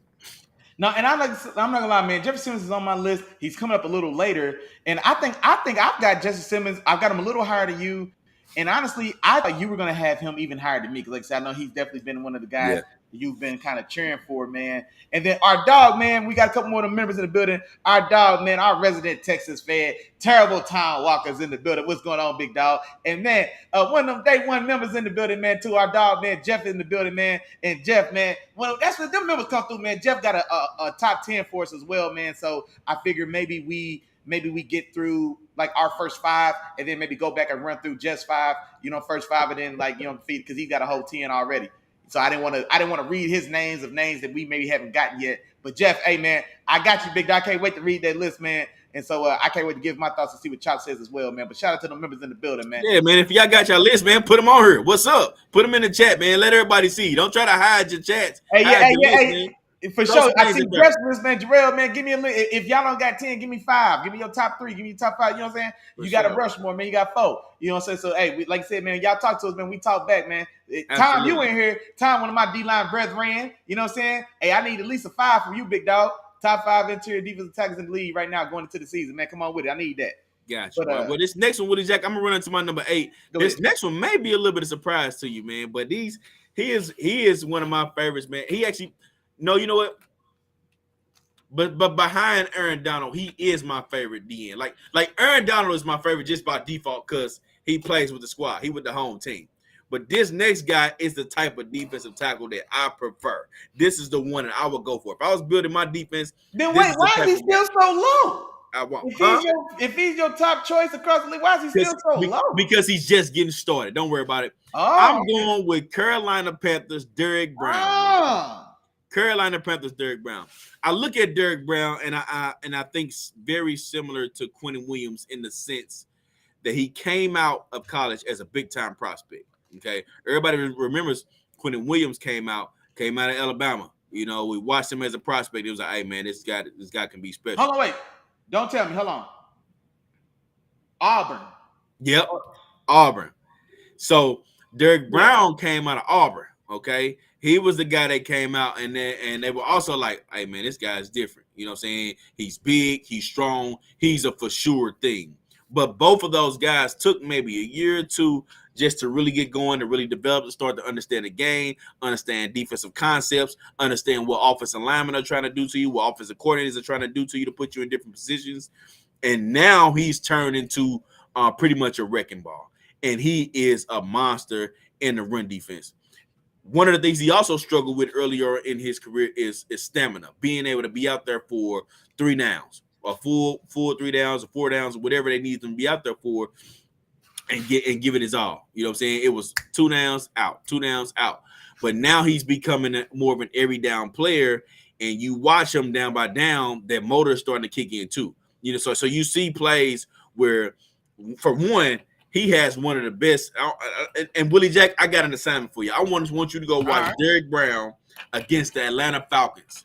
I'm talking about one of the better offensive lines in the league, and watch that game with Derrick Brown against the Atlanta Falcons offensive line, man. Oh, I definitely want to see him and Chris Lindstrom throw them Man, hands. Yeah. oh, that's exactly what it was. Him and Chris I Lindstrom. want to see that for sure. And man, it was one of the more dominant performances you'll see from a defensive tackle. I'm talking about his ability to shock and shed. He was moving people around like it wasn't his business. It seemed like he had a good grasp of the game, running the ball, his ability to get off blocks and chase down ball carriers. Like the things that you want to see in your defensive tackle, man, or I would like to see in my defensive tackle, he was showing those things. I was like, oh man, hey, he's coming. He's coming. No, I like him as well, but I'll tell you, I don't think Quentin Williams was the comparison for him. I think instead, if I had to go with a guy right now, I'd say a junior, what we've seen from Dexter Lawrence, because I think Quentin Williams was way more of an athlete. Derrick Brown, much like Dexter Lawrence, they're bigger, they're way more. Well, see, I wasn't. Let me clear it up. I wasn't comparing them because of the play alike. I'm comparing more so of them coming out as big names and taking a year or two. Okay, taking more a year or two to get it to develop and get their skill set. Yeah, so that's what I was more so speaking of, not necessarily specifically their games and what they actually do. But the thing is, Derrick Brown is starting to show up, and he's only 25, man. He's only 25 going into the season. He's still very young, and he's only getting better. That defense is getting better. I talked about on our episode when we talked about the edge rushers when I brought up Brian Burns. Exactly, yeah. And I talked about that defense. They got a lot of young building. Yeah, man. That defense is going to be sneaky good, man, with Brian Burns and Derrick Brown. And then J.C. Horn. We talk about J.C. Horn all the time, and they got a safety over there, too. Jeremy Chin. That's how I was going to say. Jeremy Chin, a wrecking ball guy. I like the other corner that's been over there as well. He's been over for a while now for LSU. C.J. Henderson. Jackson. I like him a lot.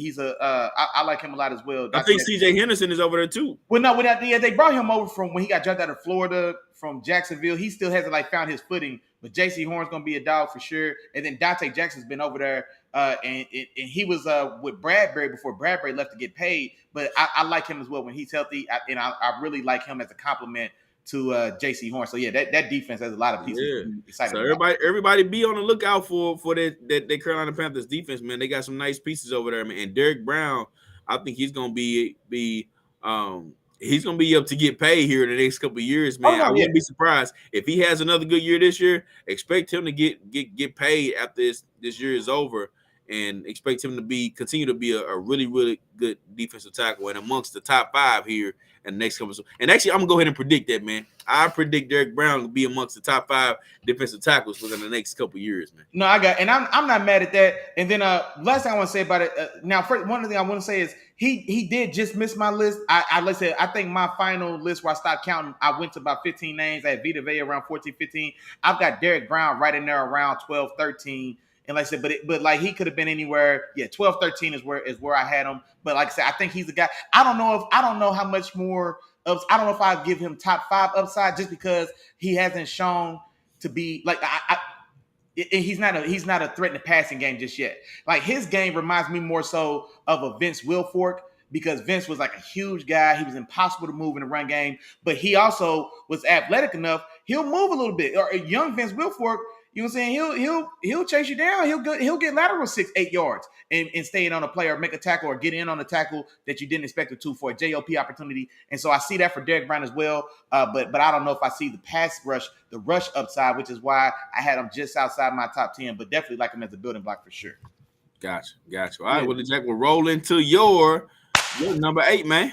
My number 8, this is where nice another guy, and this is honestly kind of a theme I'm noticing, like on my bottom 5 is kind of be the guys that are more so kind of the run stuffers that don't necessarily have the pass rush upside. And so there's another guy who's very similar actually to a Derrick Brown, but he's a little older, he's a little more established in the league. I'm going with DJ Reader, defensive tackle for the Cincinnati Bengals.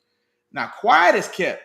DJ Reader had a massive year last year playing defensive tackle for the Cincinnati Bengals. And then just his impact on that defense, and especially just like I said, on that run defense, because Cincinnati's a style of defense where their linebackers play coverage. They're not a heavy blitzing team. So you've got oh man, and I like their linebackers too, man. I can't think of their names now. Logan Wilson, the guy who that a terrible penalty against them in the red zone cost them Bengals, was one of the things that maybe cost the Bengals the Super Bowl. And then the other guy, Jermaine Pratt, who was an a-hole when he called out the dude who got that penalty against the Chiefs to send the Chiefs to the Super Bowl, that roughing the passer when he's like, it was just terribly done. But anyway, but those guys, they drop those guys in coverage. So those guys have a lot to do in the coverage possibility. So they're a team that wants to get home with 4. And to do that, you've got to have a dominant guy in the middle that can eat up 2 blocks and really free those guys on the edge, Trey Hendrickson and then Sam Hubbard as well. But completely dominant in the run game. Like I said, he's a more established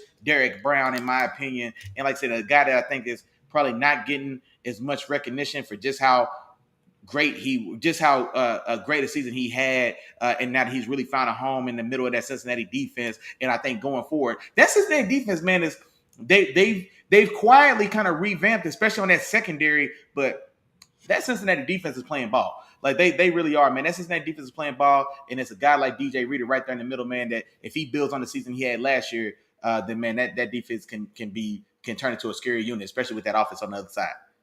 Gotcha. And DJ Reader is another guy who just quite missed my list.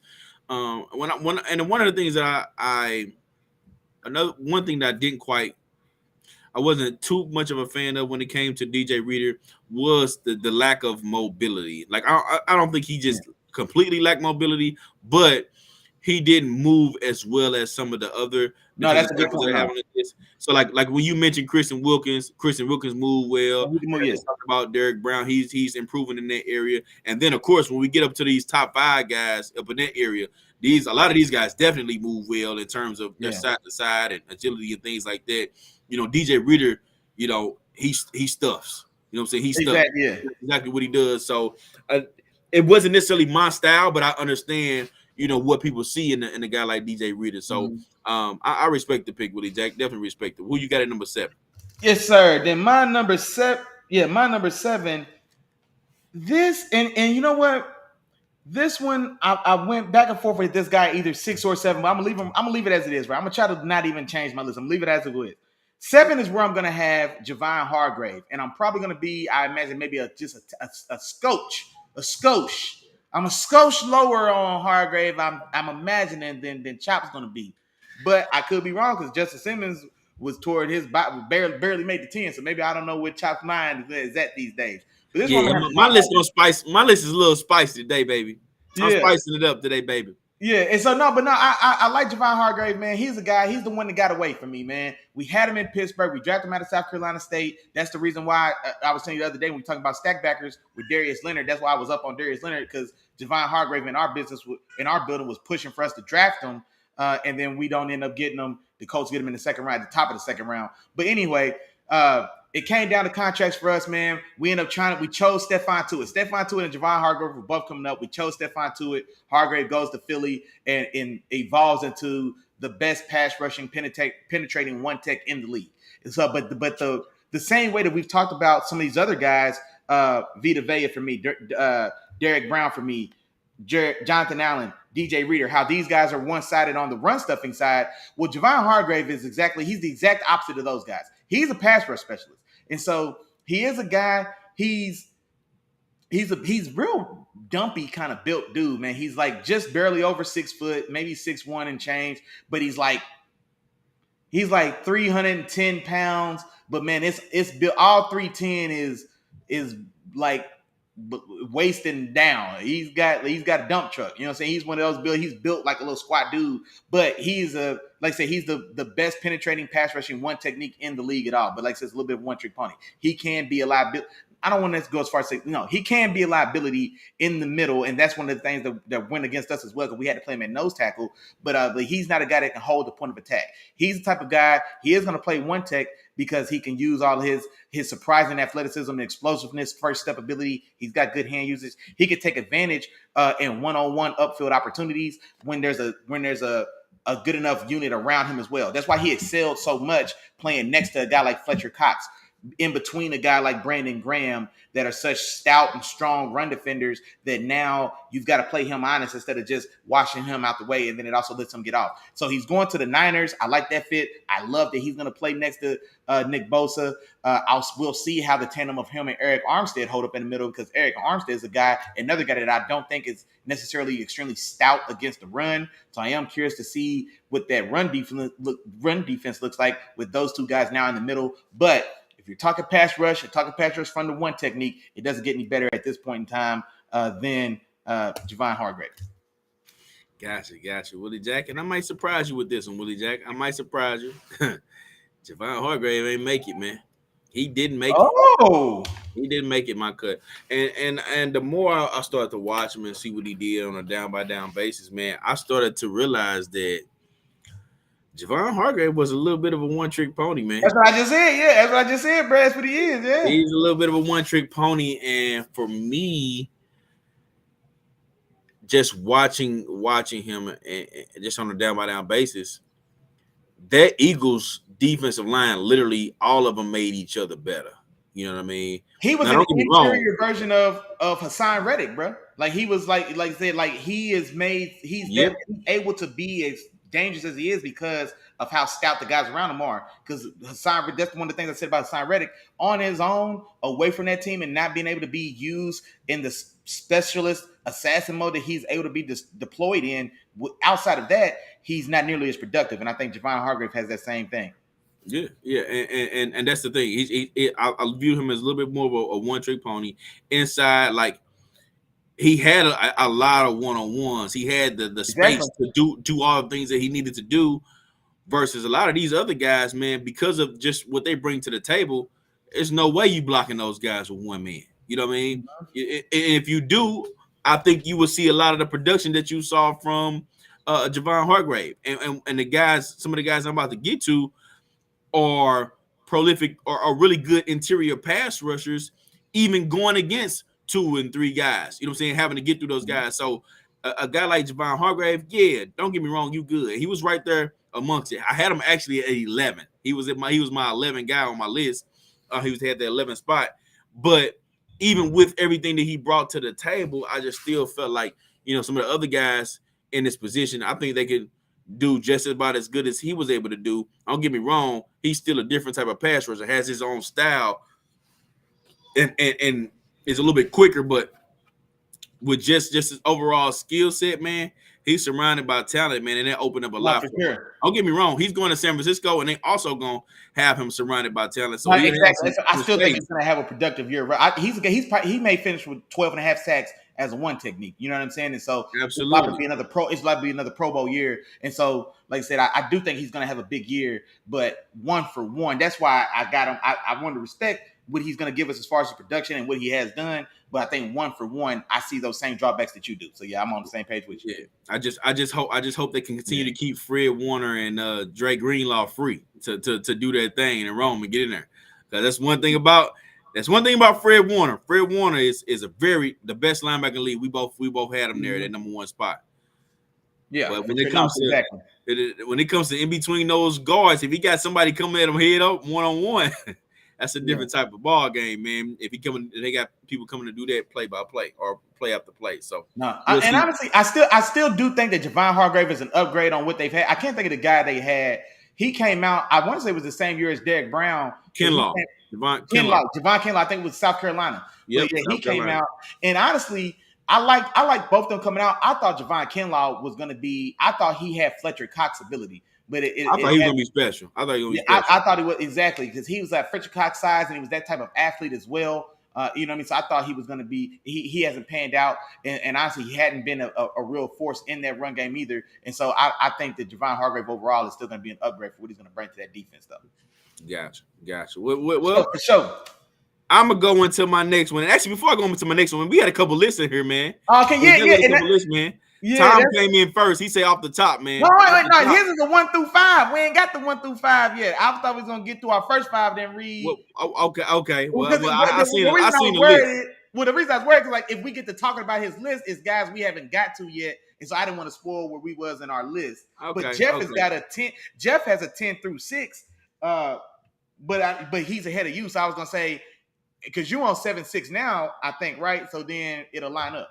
Hey, well, it's a couple guys on the list. I don't think it's no secret as to who's gonna be some of the top guys on the list. But Okay. but Now let's go ahead and it's rock but then. we can come back to it. We'll come back to it, and we'll bring up times when we get down there, man. We get close to finishing sure. off. But let me go ahead and jump into my number 7, man. My number seven guy is the Washington Commanders guy, man. Jonathan Allen. Jonathan Allen, the guy you spoke about. Yeah. Jonathan Allen is different, man, and he's a guy. He's been consistently around this area, and that's the crazy part. It's around like 6, 7, 8 mark in terms of defense tackles every single year. No matter who comes in the league, who goes out of the league, he stays at his spot because of his consistency and what he's able to do on a play-to-play basis. He's able to play the run. He's able to play the pass. I actually think he's a little bit more of a prolific pass rusher, but this past year he improved a lot as a run defender. You know what I'm saying? Adding to his game. But his ability to, huh? Are you thinking about Darian Payne? Darian Payne had the big sack here. Darian Payne had like 13 sacks or like 11 No, sacks. I understand the sacks. I understand Or were sacks. you saying he had a big jump pass route? I'm saying that in terms of his ability to get after the passer, his skill set and what he shows and his pressures, I think he's still a good pass rusher. Now he doesn't have a big sack. No, he don't have 11 sacks like Javon Hargrave. There's not too many guys that's gonna come out of the season with double-digit sacks in the interior. You know what I'm saying? It takes different types of guys to do that, aka AD all day. Oh no, my bad. I'm sure my fault. That's Adrian Peterson's nickname, but anyway, could have been the same. Either way, he's an hurt yourself. But Jonathan Allen, man, just the way he converts his speed to power and being able to use his hands inside, to get to where he needs to get to make an impact on the defense. And part of the reason why I know he doesn't play the same position, but part of the reason why that Washington, that front seven has been so good for the years that they've been good, man, is their ability to continuously bring in good defensive linemen. I'm talking about from Chase Young to Sweat to they've definitely like they've been consistently bringing in guys that, hey man, when it's game time, we coming to eat. You know what I'm saying? We coming to eat. We got monsters, and we're gonna come move some people around, and we're gonna come eat, and we coming to hunt. And that's what Jonathan Allen's been as the leader of this defensive line for the last however many years. So that's why he's at my number 7 spot. Versatile, like I said, a hog in the middle, and he's just that type of guy, man. So I got Jonathan Allen my number 7. I got you. And then I'm moving on to the 6. I'm moving on to 6. Okay. Did you have something? What you have? No, I was gonna say go ahead. Okay. Moving on to my number 6. My number 6 guy is Indianapolis coach DeForest Buckner, man. Now DeForest Buckner is one of my favorites too. First off, he's super duper tall, 6'7", man, 300 something pounds, and the way that he gets through and the way he has success is different in comparison to a lot of the guys that you may see at his size. The bend, the flexibility, he uses a unique swim move to get past his offensive lineman. His ability to get after the passer, man. DeForest Buckner is one of those guys I call a disruptor in the middle, and he'll continue to be there and be solid for this defense. Opens up a lot of different things for Shaq Leonard behind him too. So I know me and you had a conversation a little bit on Facebook, Willie Jack, in terms of DeForest Buckner and your boy Cameron Hayward, man, and them two, and which one I prefer out of the two. But DeForest Buckner is one of my favorites, man. I like what he brings to the table. That's why I got him on my number 6 spot. No, and I'm not mad at that, man. I like DeForest Buckner. I remember he was coming out of Oregon. I wasn't sure how his height, like at that size, how he'd be, because the D-line is one of the golden rules of D-line is low man wins.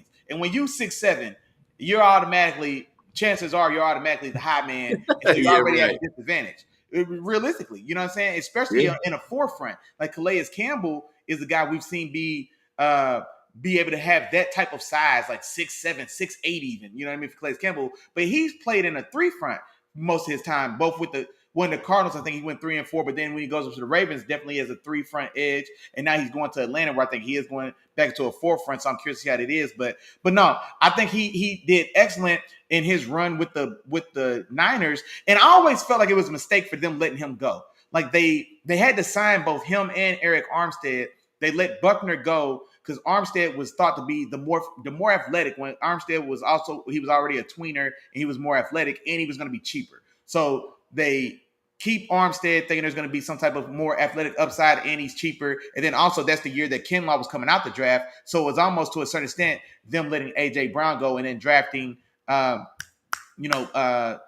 can't even think of buddy's name. Treylon Burks. Treylon Burks, exactly. So they let DeForest Buckner walk. They signed Eric Armstead. They drafted Javon Kinlaw. And then honestly, it hasn't panned out. Now that first year that Buckner goes to the Colts, he's an animal. I mean, he's worth every penny. I think he left there to go make $20 million or so a year, and he showed up and showed out for sure. And then since then, or maybe those first 2 years, that second year I think was pretty good as well. That first year I think was the best. That second year was not as good, but still pretty good. And then I think the last 2 years it's been a little bit of where's Waldo. I feel like I haven't seen him be as impactful these last 2 years as he was those first two. Now I know injury has some to do with that, and then also whatever just happened with that team last year where everybody was healthy but just couldn't nobody play ball. I mean, you know what I'm saying? So whatever happened to that team last year, but that's why when I made my list, he was my number 12 guy. Because, like I said, when he's on, he's still a young guy. If he bounces back the way that he has shown us he can, he could still definitely be a difference maker. But for right now, going into what I've seen these last couple of years and going forward, I had to put him just outside my 10. But he's one of those guys that's right there in that mix. And like I said, that's not a bad ranking at all, because if he gets back to the player we know that he can be, that's exactly probably in the area I'd have him as well. I don't know, Willie. You might want to go watch him, dog. Hey, it does say. I mean, like I know. Now he had a better year last year, probably than he did 2 years ago. But no, I think his first 2 years, there was definitely a year, man, where I was looking for him. Like that defense as a whole just had regressed one year, that because him and Darius Leonard both were coming off of either matching Pro Bowl years or maybe matching All Pro years. I don't know if DeForest Buckner got an All Pro. I think it was a year where they both got Pro Bowls. And the year before last, he was an All Pro. Okay, yeah, that's the year I'm talking about. Yeah, so it was there where him and Darius Leonard balled. We're looking like they were going to be the next, the next young defensive duo to kind of really take over. And then, like I said, it just evaporated. Like it was just a year like they couldn't stop. There was just nothing was working for on defense. They couldn't stop a nosebleed. I mean, it got pretty bad there. And so, like I said, man, I need to see him get back to the guy that I know he can be. But no, like I said, not mad at all at that list, man. And you know what? I think it's time for me to do 6'5". Yeah. This is probably a good time to run by our dog Jeff's list, man. The first 5, 10 through 6 of Jeff's list, man. I'll go ahead and throw them to you. Number 10, Javon Hargraves. Number 9, Jonathan Allen. Number 8, DeForest Buckner. Number 7, Derek Brown. And number 6, Jeffrey Simmons, man. What you think about that list? I like that list, man. I think that's a very, very respectable list, man. Of course, I love the Derek Brown. You know what I'm saying? With the Derek Brown being there, man, he's one of the guys where I was just like, hey, man, watch this boy, man. And when I watched him against Chris Lindstrom and then Atlanta Falcons offense, man, that was enough for me. Kind of like what you told me about, your boy Rashawn Slater against Chase Young coming out of the draft. It's like, oh, that was enough for you. All you need to see was him shut down him for one particular time, and that was just it. But yeah, man, when I saw him against the Atlanta Falcons offensive line, man, I like Derek Brown. So a respectable list. I like that so far. Yeah, no, and like I said, I'm not mad at the names at all, man. I think I've got a lot of these similar names also. I think like Allen and Buckner didn't make my list. Allen, Buckner, and Brown didn't make my list, but they were the guys, like they were my 11, 12, and 13. We're literally like those guys. So they're right there in that mix. But for the final draft, they just didn't make it. But I'm not mad with it. I'm not mad at it at all. But no, I appreciate you, Jeff. And matter of fact, man, I'm sure we'll get to the rest of that list here shortly. Number 6 for me, man, and this one should go quick. We already talked about this guy. Number 6 for me, this is where I've got Jeffrey Simmons, the defensive lineman for Tennessee. So I've got him right outside that top 5. And so I think that for him, I remember him coming in. I want to say he came in from Mississippi State. he was thought to be a guy that could have went, I want to say like top 15, but I think he ended up, if I remember right, he tore his knee his senior year, and so he missed his whole rookie season. It was going to be a thing where he either got injured at the end of the year, or maybe injured in the bowl game, or injured in like off-season training, something like that. But he was, if I'm remembering right, he was essentially going to miss his whole rookie season. I think Tennessee does still draft him in the first round, but it's closer to the bottom, where he was going to be a guy that was going to be in range of top 10, 12, maybe something like that. Anyway, so comes in with the injury, does have like a little bit of a slower start, and then really exploded and hit the scene and made a name for himself over the course of like a 4 or 5 game stretch where he was just on fire. And this was maybe a year and a half ago, if you remember, Chop, I think something to that effect, where he was just on fire and really kind of closed out. I think it was 2 seasons ago, really closed out so strong as one of the hotter and more dominant and productive defensive tackles in the league. And then he comes off that last stretch of that season 2 years ago. Last year, he has another very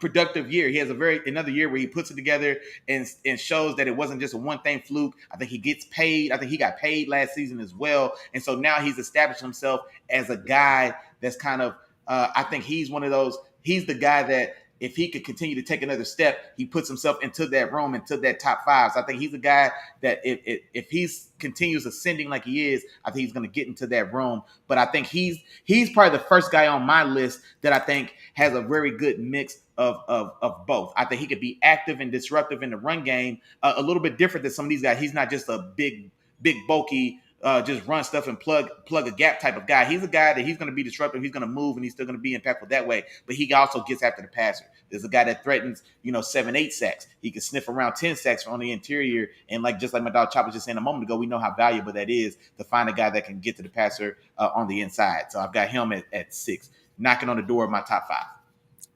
Gotcha. And of course, I went through him already. I talked about him. So roll on to your number 5, Willie Jack. Yeah, for sure. And then my number 5, man, this is where I've got an oldie but goodie, man. This is where I've got my dog, man. You know, man, you love him. No, this is where I've got Killer Cam Hayward, man. OG from my Pittsburgh Steelers, playing great ball, man. And this is a guy, he's breaking a mode or a trend in the league that we constantly see, where it feels like he got better after he turned 26, or after he turned 28. His seasons, I think his first 5 years aren't as good as his last 5 years as he's gotten to be an older player. And so he's a guy. If aging like wine was a player, it'd be this guy. So he's still playing at a very good level. He's picked up several All Pros on the back half of his career here. He's definitely a team leader for us. And so I think a guy who's extremely powerful, complete bulldozer, complete bulldog at the line of scrimmage in the run game, as a bull rusher, as a long arm guy as well. But then also a guy that gets after the passer, man. And so definitely gets after the passer. He's a guy that he can sniff around 8 to 10 sacks as well for us, while being so dominant and active in the run game. And so maybe this one, and that's why I think I like the positioning. I've got him 5, Jeffrey Simmons 6. I think this may be a year that the last kind of true, maybe elite top kind of pedigree production year that we maybe get from Cam, as he's entering age 34, 35 season. And then maybe he'll make room now for a guy like Justin Simmons to take his place in that top 5. Is kind of how I envision that. But for right now, man, still rocking and rolling and doing his thing. Cam Hayward, man, number 5 for your boy. Gotcha. Willie Jack, and I'm gonna go ahead and piggyback off of that, man, and stay with you, man. And I'm gonna go with Cam Hayward as well, man. Cam Hayward is also my number 5 interior defensive lineman going into 2023. And just he's another guy, man, with just that brute strength, man. Oh, yeah. Technique, discipline, and just everything. His style of play. He's never out of the play. He's always in all of the plays. He never takes himself out of the play. He has a hustle about him that can get, chase down some plays from the backside. But also, it's one thing I used to always remember our college coach, man, used to say, our coach Ford, was that when you get that double team, can you stick that foot in the ground and hold your ground? And I haven't seen anybody be able to do that the same way that Cameron Hayward is able to do that, man. He can stick his foot in the ground, hold that ground, because all you got to, once you were able to do that, once you're able to hold that deep, if you can prevent that double team from pushing you back a yard or 2 yards or 3 yards, you are holding everything up. Oh Whatever yeah. pullers they got coming behind them, or whatever else what else they got All the coming behind timing is it, messed up. Yeah. all of that happens behind. It has to happen behind the line of scrimmage now, which it enables everybody else to rally to the ball and prevent that from being a 5-6 yard gain, and maybe it's a one or a negative gain. You know, what I'm saying Cameron Hayward, he brings that type of mentality to the team. He's a leader, and like I Mm-hmm. said, he's disciplined as well. So he's smart. So you'll never catch him outside of the where he's supposed to be. And if you notice, even for a guy that's not the tallest, he gets a lot of deflections too. You know, his Yeah. hands are always up and knocking the ball down, and I think that comes with smarts and understanding play concepts and knowing what the offense is trying to do, man. So Cam Hayward brings a lot to the table, and let's like you said, Willie Jack, as he gets older, he's been getting better. He's So aging like wine. that's part of the reason why I also got him at my number 5 spot, man. Cameron Hayward, man. For sure, for sure, for sure. Let's So do it. moving to my number 4. Now here we go, Willie Jack. Now I'm gonna get to probably one of your favorite guys, a guy that you talked about a lot last year, man. I'm gonna go to New York, man, the New York Giants, and I'm gonna talk about Dexter Lawrence, man. Dexter Lawrence probably was the most impressive interior defensive lineman last year. And besides another guy, I, in terms of just last year, besides probably Chris Jones, he probably was maybe the best defensive tackle going in talking about last year. I'm talking about the most impressive, whether it's defending against the run, whether it's defending against the pass.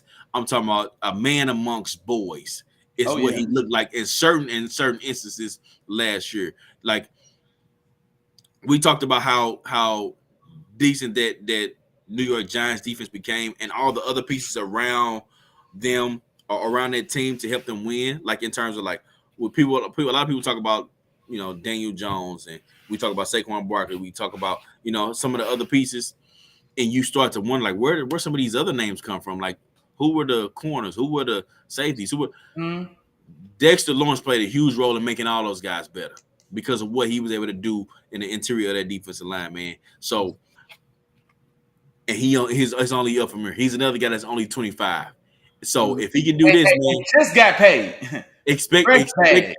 just got that back. Fresh Expect him to bag. continue to Yeah. get better, man. Continue to get better and become I see him being a top 3 interior defensive lineman for some years to come, man. So expect that for Dexter Lawrence. He's my number 4 Yeah. defensive tackle.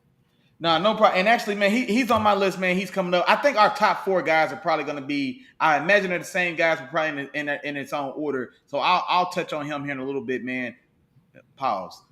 I'll talk about him here in a little bit, man, when I get to him, man. But yeah, he's coming up on my list as well. Go I ahead, give me got your number 3. I got you. I got you. I just did 5-4. You got to come with Oh, number okay. 4. No, bet. You show right. You show right. So that You got means 4. my 4-3. So for me, number 4. Now for me, man, this is a guy that I was big on this guy coming in, man. I'm telling this guy, and we actually mentioned his name just a little bit ago, or Chop did, but this is where I've got Quentin Williams, man, from Alabama's very own. I loved him coming in, like I said, and I compared another guy that I considered putting on my list already without seeing him play in the NFL down, Jalen Carter. Jalen Carter was the best defensive tackle prospect I had seen since Quentin Williams. So Quentin Williams for me was the guy that in recent memory like set the prototype or set the standard for what I want to see from the next crop of tackles coming in. So he was that guy that set that standard. And now Jalen Carter will be that new line for guys coming into the league at the position for me, as far as college making that transition. But now Quentin Williams, man, just like my dog Chop said, I think it took a while for all the talent, all the explosiveness, and all the ability to translate to the stat sheet and translate to recognition and awards. So we had a Pro Bowl year just last year. He also just got a fresh bag as well. He's another $100 million man as well. And so he was a guy, Paid. huh? I said he got paid. Oh yeah, for sure. And I was gonna say, man, I'm trying to think. He may have been second team All Pro as well. So that defensive tackle. That defensive tackle All Pro, man, I think it was Chris Jones and Dexter First, Lawrence. he was first team. Oh, he was first. He got first team over Dexter Lawrence? I know Chris Jones is the other first team. Yep. I thought it was Dexter Lawrence and Chris Jones, and then Quentin got the second team, I thought. Quentin got the first. Oh, wow. Okay. Okay. Well, and no, and so but either way, man, I think those guys are both they're both young, they're both very dominant, and they're both dominant in different ways. So Dexter Lawrence is definitely a guy. It's run then pass, but then his pass is also very effective. And with Quinnen, he's a little smaller, he's a little more athletic, he's a little so it's a little more balanced. I think if Dexter Lawrence is 70-30 run pass or even 60-40 run pass. Quentin would be the other way. I think he's 70-30 pass run or 65-35 pass run or 60. I think it's the other side of that coin, but not a liability in the other side of the game at all with him or Dexter Lawrence, I feel. So I've got him coming in at my number 4 guy. And then I think he's a guy as well, man, that he's going to be firmly, I think, in this mix going forward, and he'll have his shot at and moving up this list as well. But for me right now, he's at my number 4. Gotcha. And then you want me to go into, I know if you want to say something, or I imagine maybe he's coming up, so I know you want to say something. He's coming up, man. So go ahead, roll on. Okay, so number 3 for me, man, this is where I've got Odie but Goody, man. You know him and you love him. This is where I've got Aaron Donald. So I've got Aaron Donald at 3. And I'll tell you why, because it's not a question of he's still great. This is still a great rating. I mean, it's not like I got George Kittle at 8 or Devontae Adams outside of my top 5. It's nothing crazy like that. Yeah, I ain't jump out a window. You know what I mean? I ain't do nothing. I'm not wilding. You know what I'm saying? Like he's number 3. I think last year he probably was a number 5 or a 6 D tackle because he was injured. It was an injury short season, so I think maybe he's at 5 because I think some of these young guys and with the play we've seen for Chris Jones now, I think for my money, Chris Jones has probably been the best D tackle in the league easily last year, but probably even for the last 2 years. I think that's been a discussion. And like I said, man, we're whatever. That's a different story. But this is where I've got Aaron Donald, man, at number 3. He's still a guy. Now, the only thing I question about Aaron Donald is just his want to. If he wants to show up, nobody's going to stop him. You know what I mean? But you know what I mean? Like I feel like I'm not so certain now that he's not, or I mean, I don't even want to say that. I don't want to sound like I'm coming at him, but what I'm saying is I think his absolute heyday has passed, but his peak was so high that even though now he's coming down off that peak, his peak was so high that as he's coming down, he's still above 90% of this league at the division, or 90% of this league at the position. But now I think we are at the time where, and I probably put my foot in my own mouth, but I do think there's a guy that's supplanted him as the top guy at the position, especially going forward, if you ask me. But there's still no disrespect to Aaron Donald, who and what he is, because like I said, man, if he's there, he's motivated, and he's on, he's still a guy that can be one of the most disruptive players in this league still today, and one of the most disruptive players we've seen in this league ever. And so very special player and still a guy at the top of this league for sure. All right. Well, here's where I talk to the film fam real quick. Film fam, let me talk to y'all because I'm gonna tell you a little story about this dog named Willie Jack, man, and how he been trying to come in Aaron Donald for about. Here this guy goes. Probably like 6 years now, man. Probably like 6 years, man. When it wasn't nobody on his level, he tried to put Cam Hayward up there. You know, come on, man. Then he call him out in the playoffs, man. Ask questions. Then he look for a one play on film to try to say, "Look, see, he ain't." Hey, man. Come on, man. Hey, don't get caught up to my dog Willie Jack's shenanigans. You know what I'm saying? Don't get caught up, everybody. Don't get caught up because my guy, he say Aaron Donald not 1 or 2. He says he's number 3. But that's all right, though. That's all right. You know what I'm saying? Hey, man, it is what it is, man. Hey, for what, man, I'll tell you one thing, too. Does he play 10 games next year? Nobody knows. Absolutely. You think so? Absolutely. Because if y'all start 0-4, 1-4, 2-6, I don't even know if he's going to play 10 games. Because he's at the point now where he might just turn it in, man. Like, I can't help feel like you like to talk about Jalen Ramsey and even Lamar Jackson. I can't help feeling like Aaron Donald kind of turned it in once he seen that season wasn't going nowhere. When y'all imploded from the gate, I knew it wasn't going to last. It'd be long for Aaron Donald to say, yeah, nah, man, I ain't even. I tell you like this, man. He got something to prove. He got something to prove because I think you're not the only person. I think you're not the only person that's saying, oh, man, he ain't got them guy no number 1 guy no more. Let me tell you about Aaron Donald. Aaron Donald ain't worrying about proving nobody wrong. He already got his ring. He already got his bag. I know that's what you want. I know that's what you want. He don't even hear that noise, man. He too far in the clouds to hear anything going on down here. would it I know that's what you probably want to see, but I'm gonna tell you I'm gonna tell you in a little bit what's really gonna happen. But anyway, I'm gonna jump into my number three, Willie Jack. My number three is Quentin Williams, man. First Okay, team yep, All yep, Pro. yep. You just talked about him a little bit. I agree with a lot of things that you mentioned. 12 sacks last year, man. 12 sacks. And like I said earlier, he was one of those guys that had a little bit of a slow start. You know what I'm saying? I know you were really high on him coming out of Alabama and just his first couple years, but he's starting to put it together now. He's starting to show like, hey, I'm a guy that you can start building this defense around. And it wasn't too long ago that defensive tackles were those type of players that people were looking more to building defenses around. But I think they still like it. I think it's okay. I think some defenses they do, but not as much as it used to, if that makes sense. Okay. Like if you go back and you talk about the Kevin and Pat Williams in the middle of that Minnesota Vikings defense. Talk about Vince Wilfork in the middle of that Patriots defense for years. But no, hold on, check this out though. Go ahead.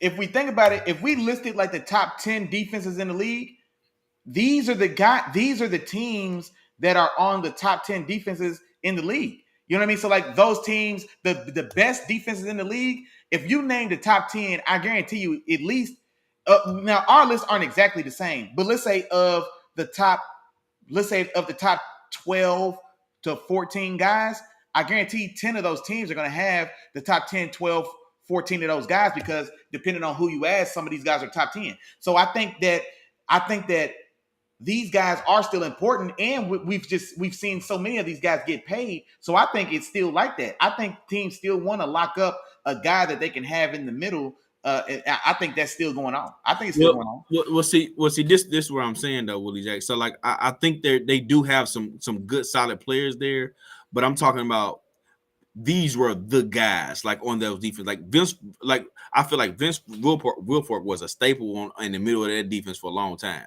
Now people can probably argue whether Tyler was better or Rodney Harrison or here's what I would say as well. Oh, I'm sorry. Well, I was gonna say, but Vince Wilfork on his own as a 2-down run stuffer, because the next third down Vince Wilfork see would be the second he seems that he came into the league. He was a 2-down run stuffer guy, but he was a staple on that defense. But he wasn't like Richard Seymour played 3 downs. You know what I'm saying? Yeah. Like Vrabel, it was a 3-4, so like a hybrid defensive line. You know what I'm saying? But Vrabel, Richard Seymour. So like there were guys that so Vince Wilfork wasn't the centerpiece, so to say, of that unit. But I get what you're saying though. But having that guy that you count on, yeah, I got you. And as all those pieces kind of came and went, Vince Wilfork was the one that stayed. Like he was still like the one that was like, all right, this is the one of the pieces we need. And like I said, the Kevin Williams and Pat Williams, they were the Kevin Williams was definitely the best defensive tackle. Like the best defensive player that they had. And then you even talk about the contract that Alvin Haynesworth got because of what he was before he switched teams. And like I just think that probably was Jeff just said that it just brought up Haynesworth as well. It's funny you said that, yeah. Yeah, and I was gonna say I think that was probably the straw that broke the camel's back in terms of the way defensive tackles were viewed like that highly. I think they're still viewed as very, very valuable pieces to teams, but like let me see. 49ers were the number one defense. I know they got a solid defensive tackle. Now, but I'm talking about the one they had last year. Eric Armstead was probably the better one, the best one they had. But he wasn't the fourth. No, he wasn't one of those guys. But that team, that team didn't have that presence in the middle. But they've got Nick Bosa, Dre Greenlaw, Fred Warner, Tyler Who Found You. So they've got so many other pieces around that they were able to supplement. But you see what they did with that team is they still went and paid $90 million to find a guy in the middle. So there's still value being paid to this day to find a valuable guy in the middle. The difference I'll say in Albert Haynesworth, why I don't think he ruined the running back market, because Ty Gurley and Ezekiel Elliott ruined the running back market. Albert Haynesworth. No, not the. I ain't talking about the run. I ain't talking about. I misspoke. I'm saying Albert Haynesworth didn't ruin the defensive tackle market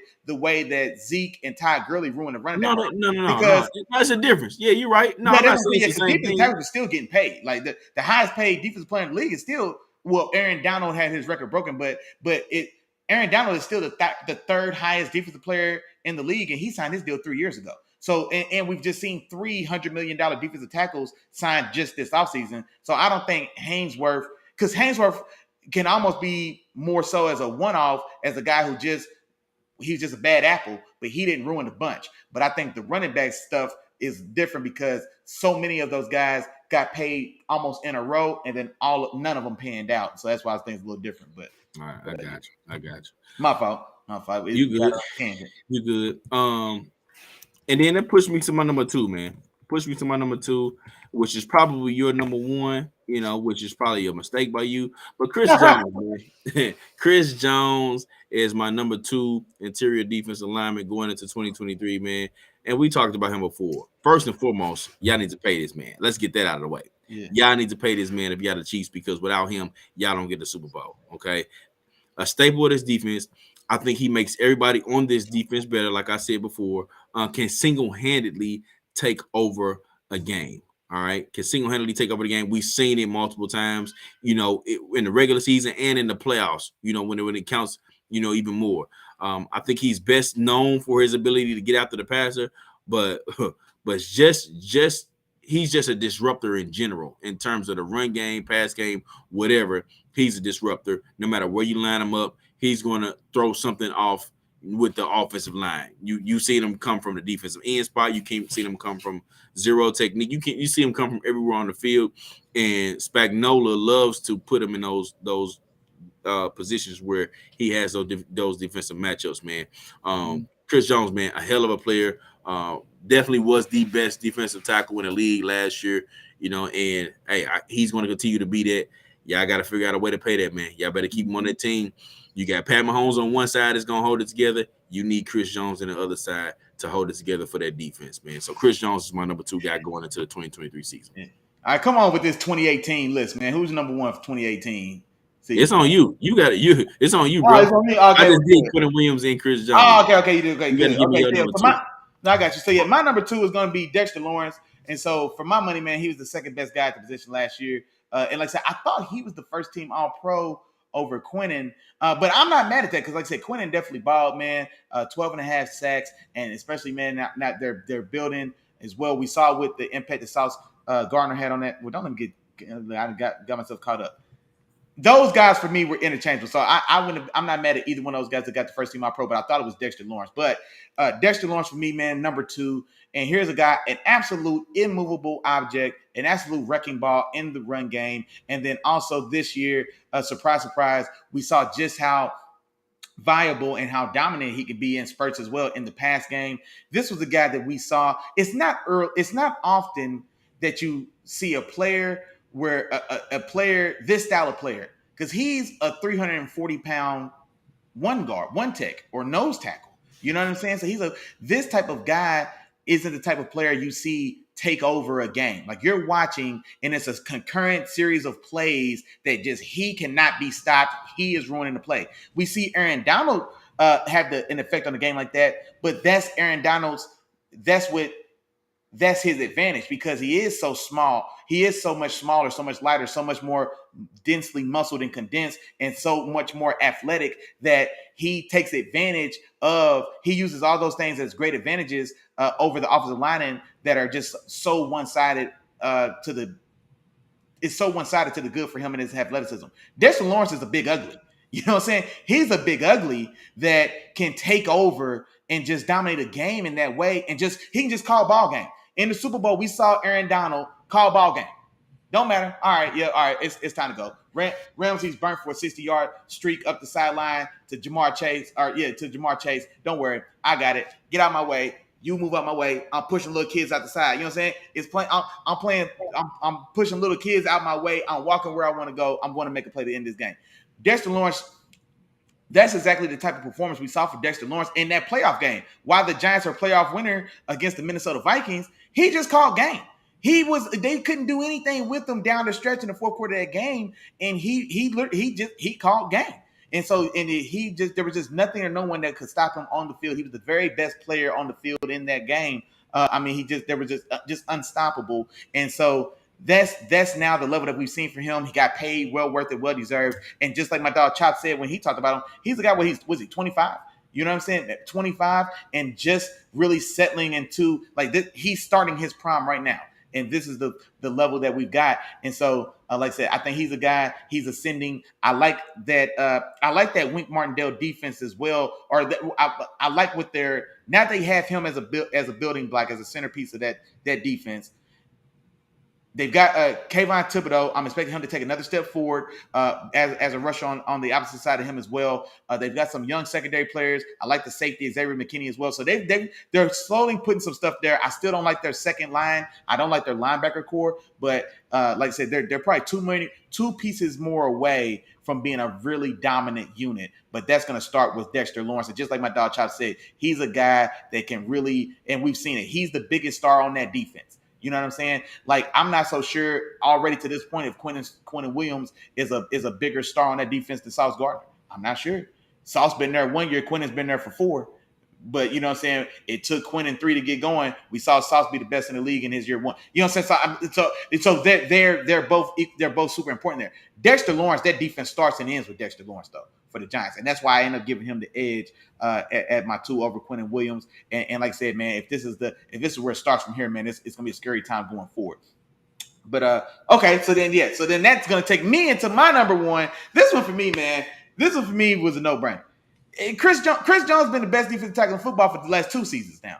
And you know what I'm saying? So I think he's been knocking on the door that is Aaron Donald now for, like I said, the last 2 years or so now. And then last year, without question, now Aaron Donald was injured. Maybe he played 8 games or so. Didn't matter. Chris Jones was better in those 8 games. Chris Jones is the best defensive tackle in football at this point in time. He is just a guy like we were saying about, just like I was saying about Dexter Lawrence. He is a guy to even an even greater extent. He is the core, the base, the foundation. He is the engine that makes that entire defense go, and he does it as a guy that plays, like I said, in the trenches, right in the middle of it all, routinely eating and going around, going through, tossing out his way, double teams like it's no problem. And so, just like my dog Chop said, it's definitely time to get that man paid. And Chris Jones, I would imagine, he's the type of player. He's done enough. He's won enough. He's the type of player, he can leverage them to reset the market. Like Dexter Lawrence, Quentin Williams, Justin Simmons, I don't think those were guys that could reset Aaron Donald's contract. Chris Jones is a guy that I think he has a legitimate argument to reset that Aaron Donald defensive tackle market. We've seen 3 or 4 guys all get paid less than what Aaron Donald got paid, 3 years ago now? Or maybe it was 3 or 4 years ago. Then they actually redid his deal just to give him more money to make him happy.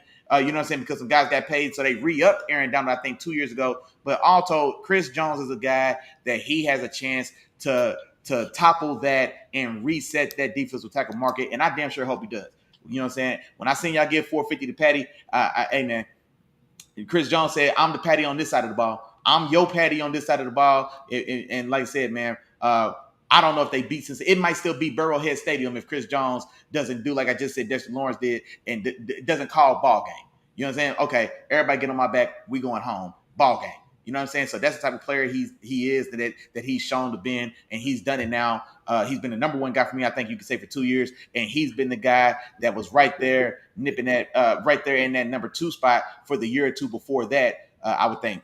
And so he's a guy that, like I said, he's been there for quite a while now, and he's ready to step out of that shadow and be the guy. Gotcha. And Chris Jones has been in that mix, man. He has been in that mix for sure. I just got in talking about him. But I'm moving on to my number 1 guy, man, because I already talked about Chris Jones. But my number 1 guy, of course, is Aaron Donald, man. Arguably one of the best defenders to ever play this game, man. First and foremost, I'll talk about we know who Aaron Donald is. Aaron Donald's been one of the best in the league for quite some time now. Willie Jack just talked a lot about him and the difference that he makes here on the field. Okay. Here's how good Aaron Donald is, man. Let me get this cleared away too. And what most people consider as not a good year for Aaron Donald this past season, he was 3rd in pressure rate and amongst all interior defensive linemen last year. In 11 games, 10 tackles for loss. Okay. And if you want to put that to something, okay, we just got to talk about Quentin Williams, man. Quentin Williams had 12 tackles for loss, played an entire season. Dexter Lawrence had 7 tackles for loss, played an entire season. That's how good Aaron Donald was the past 2. I mean, the last year, even with him considering, or most people consider him playing, having a down season. 11 QB hits, man, just in those 11 games that he's played, man, and was still fantastic in a down year. But when you up top, once you come down just a little bit, man, most people start saying, hey, they start saying things that aren't necessarily true, or start over exaggerating on. Come on, man. I mean, like, hey, look, there's nobody who's benefited more from the inception of PFF into the everyday mainstream. Y'all see what I'm saying? Now he's proving my Aaron point. Donald. But what I'm saying is, I'm not discounting Aaron Donald's player production, especially the things he did yesterday. But there's no way going forward that, I mean, at best, what's he got? And it's not even about, I think, want to. At most, I think he maybe wants to play football, maybe 2 years, maybe 2 seasons that he wants to play. You know what I'm saying? 'Cause I think he's definitely going to be a guy that walks away just because he's tired of playing, as opposed to him not being able to play. So I do think he'll be one of those guys, and that's an elite. That's a special group of players as well that are that good and that dominant that can even do that. So I'm not taking that away from Aaron Donald at all. You know what I'm saying? But yeah, man, I'm not gonna argue against the greatness of Aaron Donald, because then, like you said, man, it'll sound foolish. I'm not trying to do that, but nah, man, he's no longer in the mountains, man. He's no longer on Mount Olympus looking down. Hold on, man. Jones and Dexter Lawrence and Quinn. He's not there no more, man. That time has passed. Man, so first, I'm not gonna let you tell me that PFF did everything to his greatness, man. PFF ain't I'm saying, like, there's not been. I don't think there's been a player who has their historical value has benefited more than Aaron Donald from the, like I said, the inception now of PFF into regular football rhetoric and conversation and like, you know what I'm saying. You can't analyze football now without PFF being like a critical piece of the information base that you build from. You know what I'm saying? And then that's just a fact, though. You know what I'm saying? But it doesn't mean he's not great, but I'm just saying, you know what I'm saying? Because when I watch a lot of those games with those grades are, and I see him moved off the ball, I see teams, I see him getting ran through, ran on. You know what I'm saying? But like I said, I'm not here to critique his play. I'm not saying that I'm not saying that nobody has. I pointed out a play where George Kittle pancaked Von Miller, so I'm not saying that, but I just don't like how sometimes, man, you still talking like he's playing flawless Bo Jackson and Tecmo Bowl ball. He's not playing that level ball no more, man. It's now outlandish that he's not the top guy in the league going into year 10 in a year like where we don't even know if he want to play football. He held out that second year, threatening retirement to make him come back to the team and get more money. Like, you know what I'm saying? Like, his motivation is different now. You know what I'm saying? Like, he like I say, he's still here, man. I'm not trying to argue against the greatest Aaron Donald. I'm gonna go ahead and get out of there. Go ahead, man. That's what it sounds like, Willie. That's what it sounds like. But here, going back into my point, to my number one guy on my list, man. Come on, man. and I'm gonna clear this up too, Willie Jack. Chris Jones ain't been the best the last 2 years. He was the best last year. He wasn't the best. I think he was the best. I would say Chris Jones is he wasn't even better than Cameron Hayward the year before last. He wasn't. What I'm saying is, it was Cameron Hayward and Aaron Donald at the time. I can see that argument as well. But I'm saying, if we look at it in totality, because Cameron Hayward is 6 years older than Chris Jones. So I'm saying, like, if I'm talking about the guys we're building around, like Chris Jones, Cameron Hayward, and also here's the thing as well. Chris Jones is the guy that's right there with Cameron Hayward. So for, like, Cameron Hayward was the guy that I was arguing him and Chris Jones would be the guys under Donald. But Cameron Hayward and Chris Jones, especially 2 years ago, like, yeah, they were right there. But if I'm taking away my bias, I'm going Chris Jones. Like, I'm going Chris Jones. He's younger, he's cheaper, he's got more. I'm going Chris Jones. We talking about Aaron Donald Super Bowl season, bro. He was not better than Aaron Donald the Super Bowl season. He wasn't.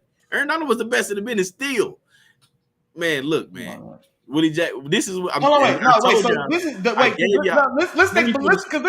I'm sorry. I was gonna say, if you're gonna break it the Super Bowl season, let's look at the Super Bowl season. Because this is also the season where Odell comes in the second half of the year and Von Miller comes in the second half of the year and makes that defense viable, because, you know what I'm saying, like, it's individually talented and it's great, and all the downs that we see for Aaron Donald, that defense it was stopping nosebleeds, but they weren't a dominant unit with Aaron Donald and Jalen Ramsey both still playing, and nobody ever had Odell Beckham and Von Miller came to that defense, and we saw they were a whole nother team from those additions the second half of the year and then Willie, going to those playoffs than they were the front half of the season. It wasn't Willie. just, you know what I'm saying? So that's, yeah. Look, I'm not gonna argue with you on that because nobody has ever been a dominant it's never been a dominant defense with just a defensive tackle by itself. That Willie, you know that Joe Green didn't have a dominant. They don't call it steel curtain just because of Joe Green. It's the steel curtain because everybody else on the defense. The Tampa Bay Bucks defense. It wasn't just Warren Sapp. Like nobody has a defense that was just that guy by himself. Come on, Willie, dog. I'm not gonna argue with that. No, that's not what I'm saying. He wasn't by himself. He had all pro Jalen Ramsey out there, didn't? All right, don't. I don't want us to get.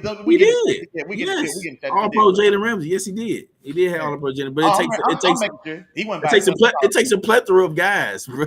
A plethora of guys. Now a plethora. A plethora of guys, bro. Plethora of guys. But anyway, back to my number one guy. Throughout his career, and here's my next point. Throughout his career, he's been a very durable guy, and he's coming back very healthy. I think he's had a full off season to heal.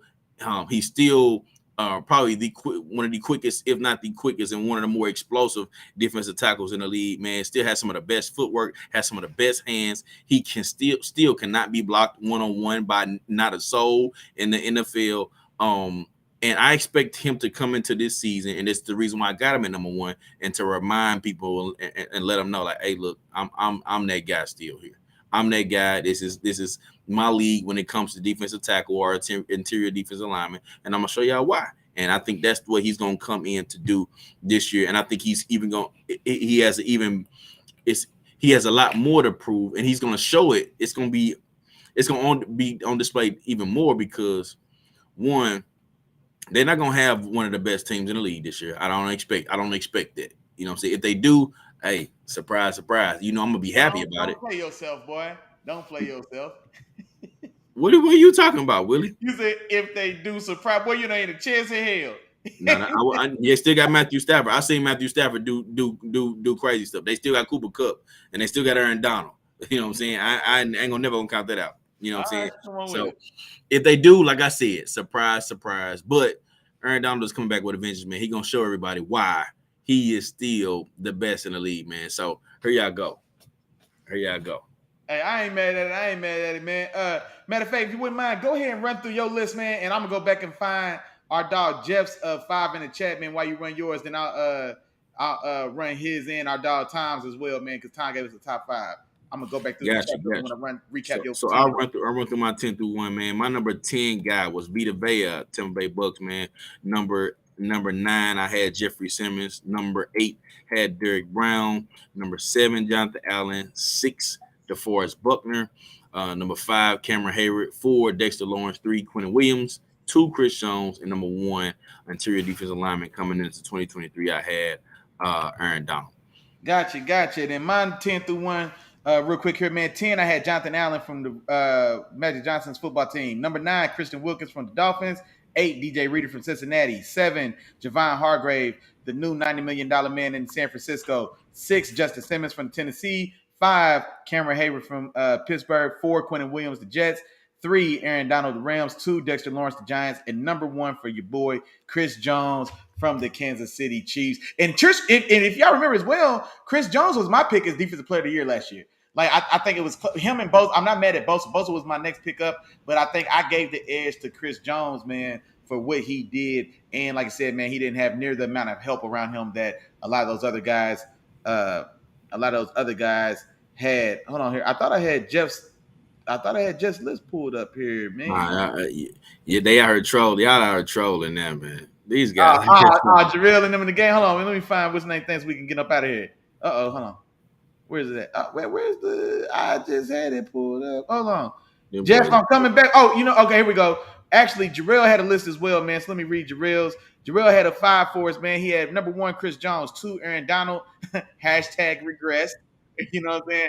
3, Dexter Lawrence. 4, Cam Hayward. And 5, Quentin Williams. Man, I think it's a pretty solid list. Appreciate you, Big Dog. Day 1 game, Jarrell. Tom, I know you had a list in here too, homeboy. Let me get your list as well. Where you at, Tom? You know what? Oh, here we go. Our dog, man, our resident Texas fan, Terrible Time Walker. Number 1, Aaron Donald. Number 2, Chris Jones. 3, Quentin Williams. 4, Cam Hayward. And 5, he got DJ Reader, who was with the Texans, now with the Bengals. Man, he was with the Bengals last season. And then Jeff, man, I know I had your list here. Oh, here we go, Jeff. Oh, yeah, there you go. Boom. Chris Jones 1, Aaron Donald 2, Dexter Lawrence 3, Quentin Williams 4, and Cam Hayward 5 for Jeff as well, man. So, you know what? I think me and Jeff had the same. Oh, no. My Dexter Lawrence and Aaron Donald switched on my 2 as well. So, hey, man, now good list all the way around, though, man. I don't think any of y'all completely just jumped out the window, man. Chop, man, did you have any guys you want to touch base on that just missed your list? I think we touched on a couple of those guys, man, when we went through here.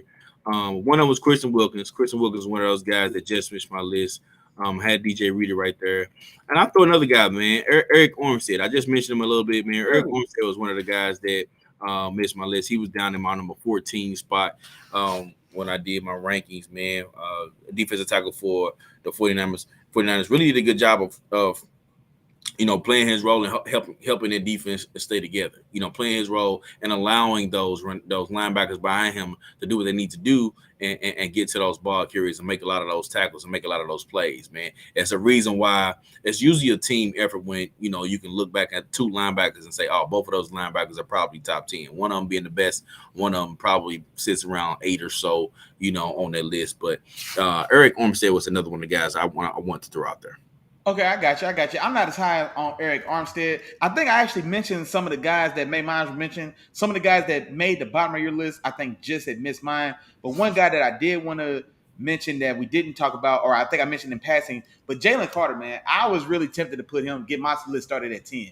Because he's a guy that, man, I think he's going to start over Jordan. You should have did that one. Man. I started to.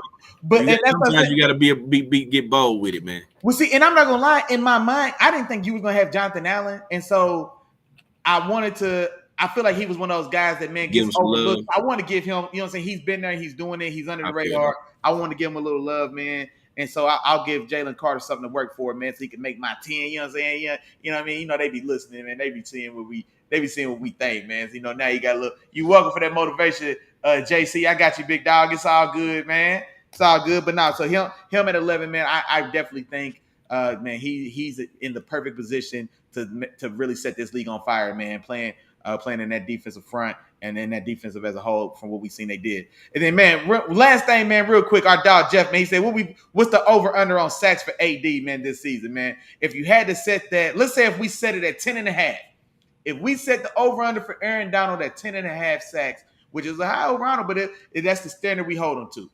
Would you go take the over or the under, Chop? Yeah, over easy.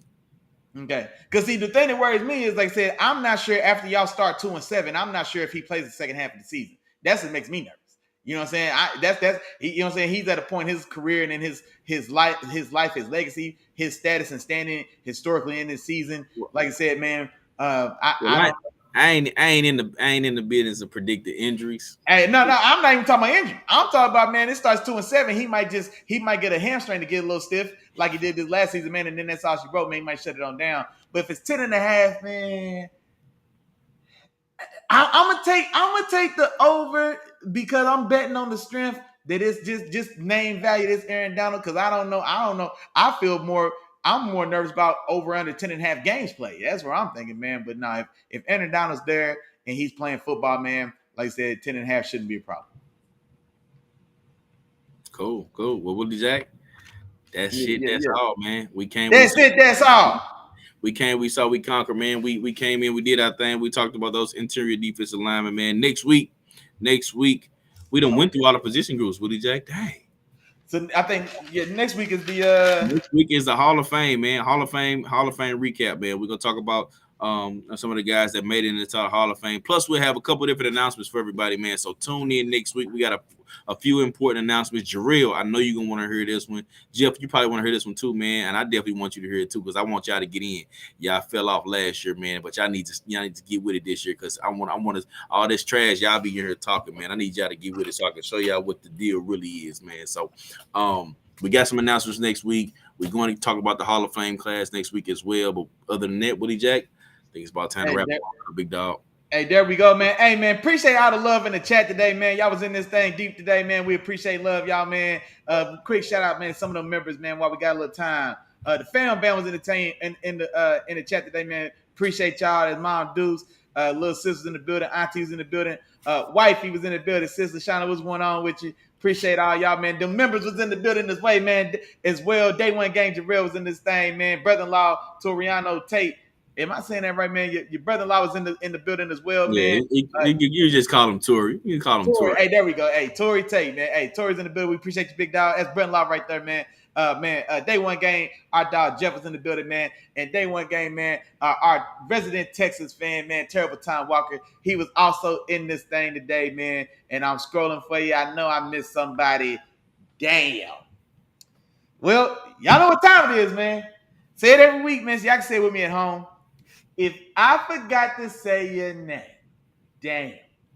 Charge it to my head, man. Don't charge it to my heart. You know, we think about you, big dog. Y'all know we love and appreciate our support, man. We appreciate y'all being live and interactive in this chat, man, for real. So definitely interesting, man. Love to hear you guys' thoughts and perspectives, man. Especially when y'all give us lists like this so we can see what y'all thinking, man. So, me and Chop, man, it's exciting for us as well, man. We really enjoy like when you guys are a part of this process with us, man. So this is it's two of us on camera, but it's a family discussion, man. You know what I mean? So we want all the input from all you guys, man. Like you said, man, we try to get to every comment if we can, especially when it makes sense. And so, hey, man, appreciate y'all rock with us the long way, man. Y'all know what's going on. Next week, Wednesdays, we don't wear no watch because we ain't got nothing else to do. But get in here, kicking football favor with the fam, man. You heard my dog say we're gonna recap the Hall of Fame. The Hall. Wait, yeah. Oh no, the Hall of Fame player. Whoa, wait a minute, child. Is the Hall of Fame enshrinement? Is the Hall of Fame enshrinement actually not for a couple weeks? Now that I just thought about it on the spot, messed up our scheduling. My bad, big dog. My bad, big dog. My bad. But I tell you what, don't matter because next Wednesday at 7 o'clock, same bat time, different back channel. Your dogs will be right here, back live in the flesh, kicking it, chopping it up, doing what we got to do, man. Talk about with the fans, so make sure y'all tap back in. Check us out across all social media platforms, man. That's Facebook, that's Instagram, that's TikTok, that's YouTube. Like, share, subscribe, highlight them three amigos, and don't forget to hit that subscribe bell as well, like my dog Chop Willie tell y'all. And other than that, man, y'all have fun, y'all be safe. We appreciate y'all again. We'll see y'all next week. Peace. Peace. Yeah.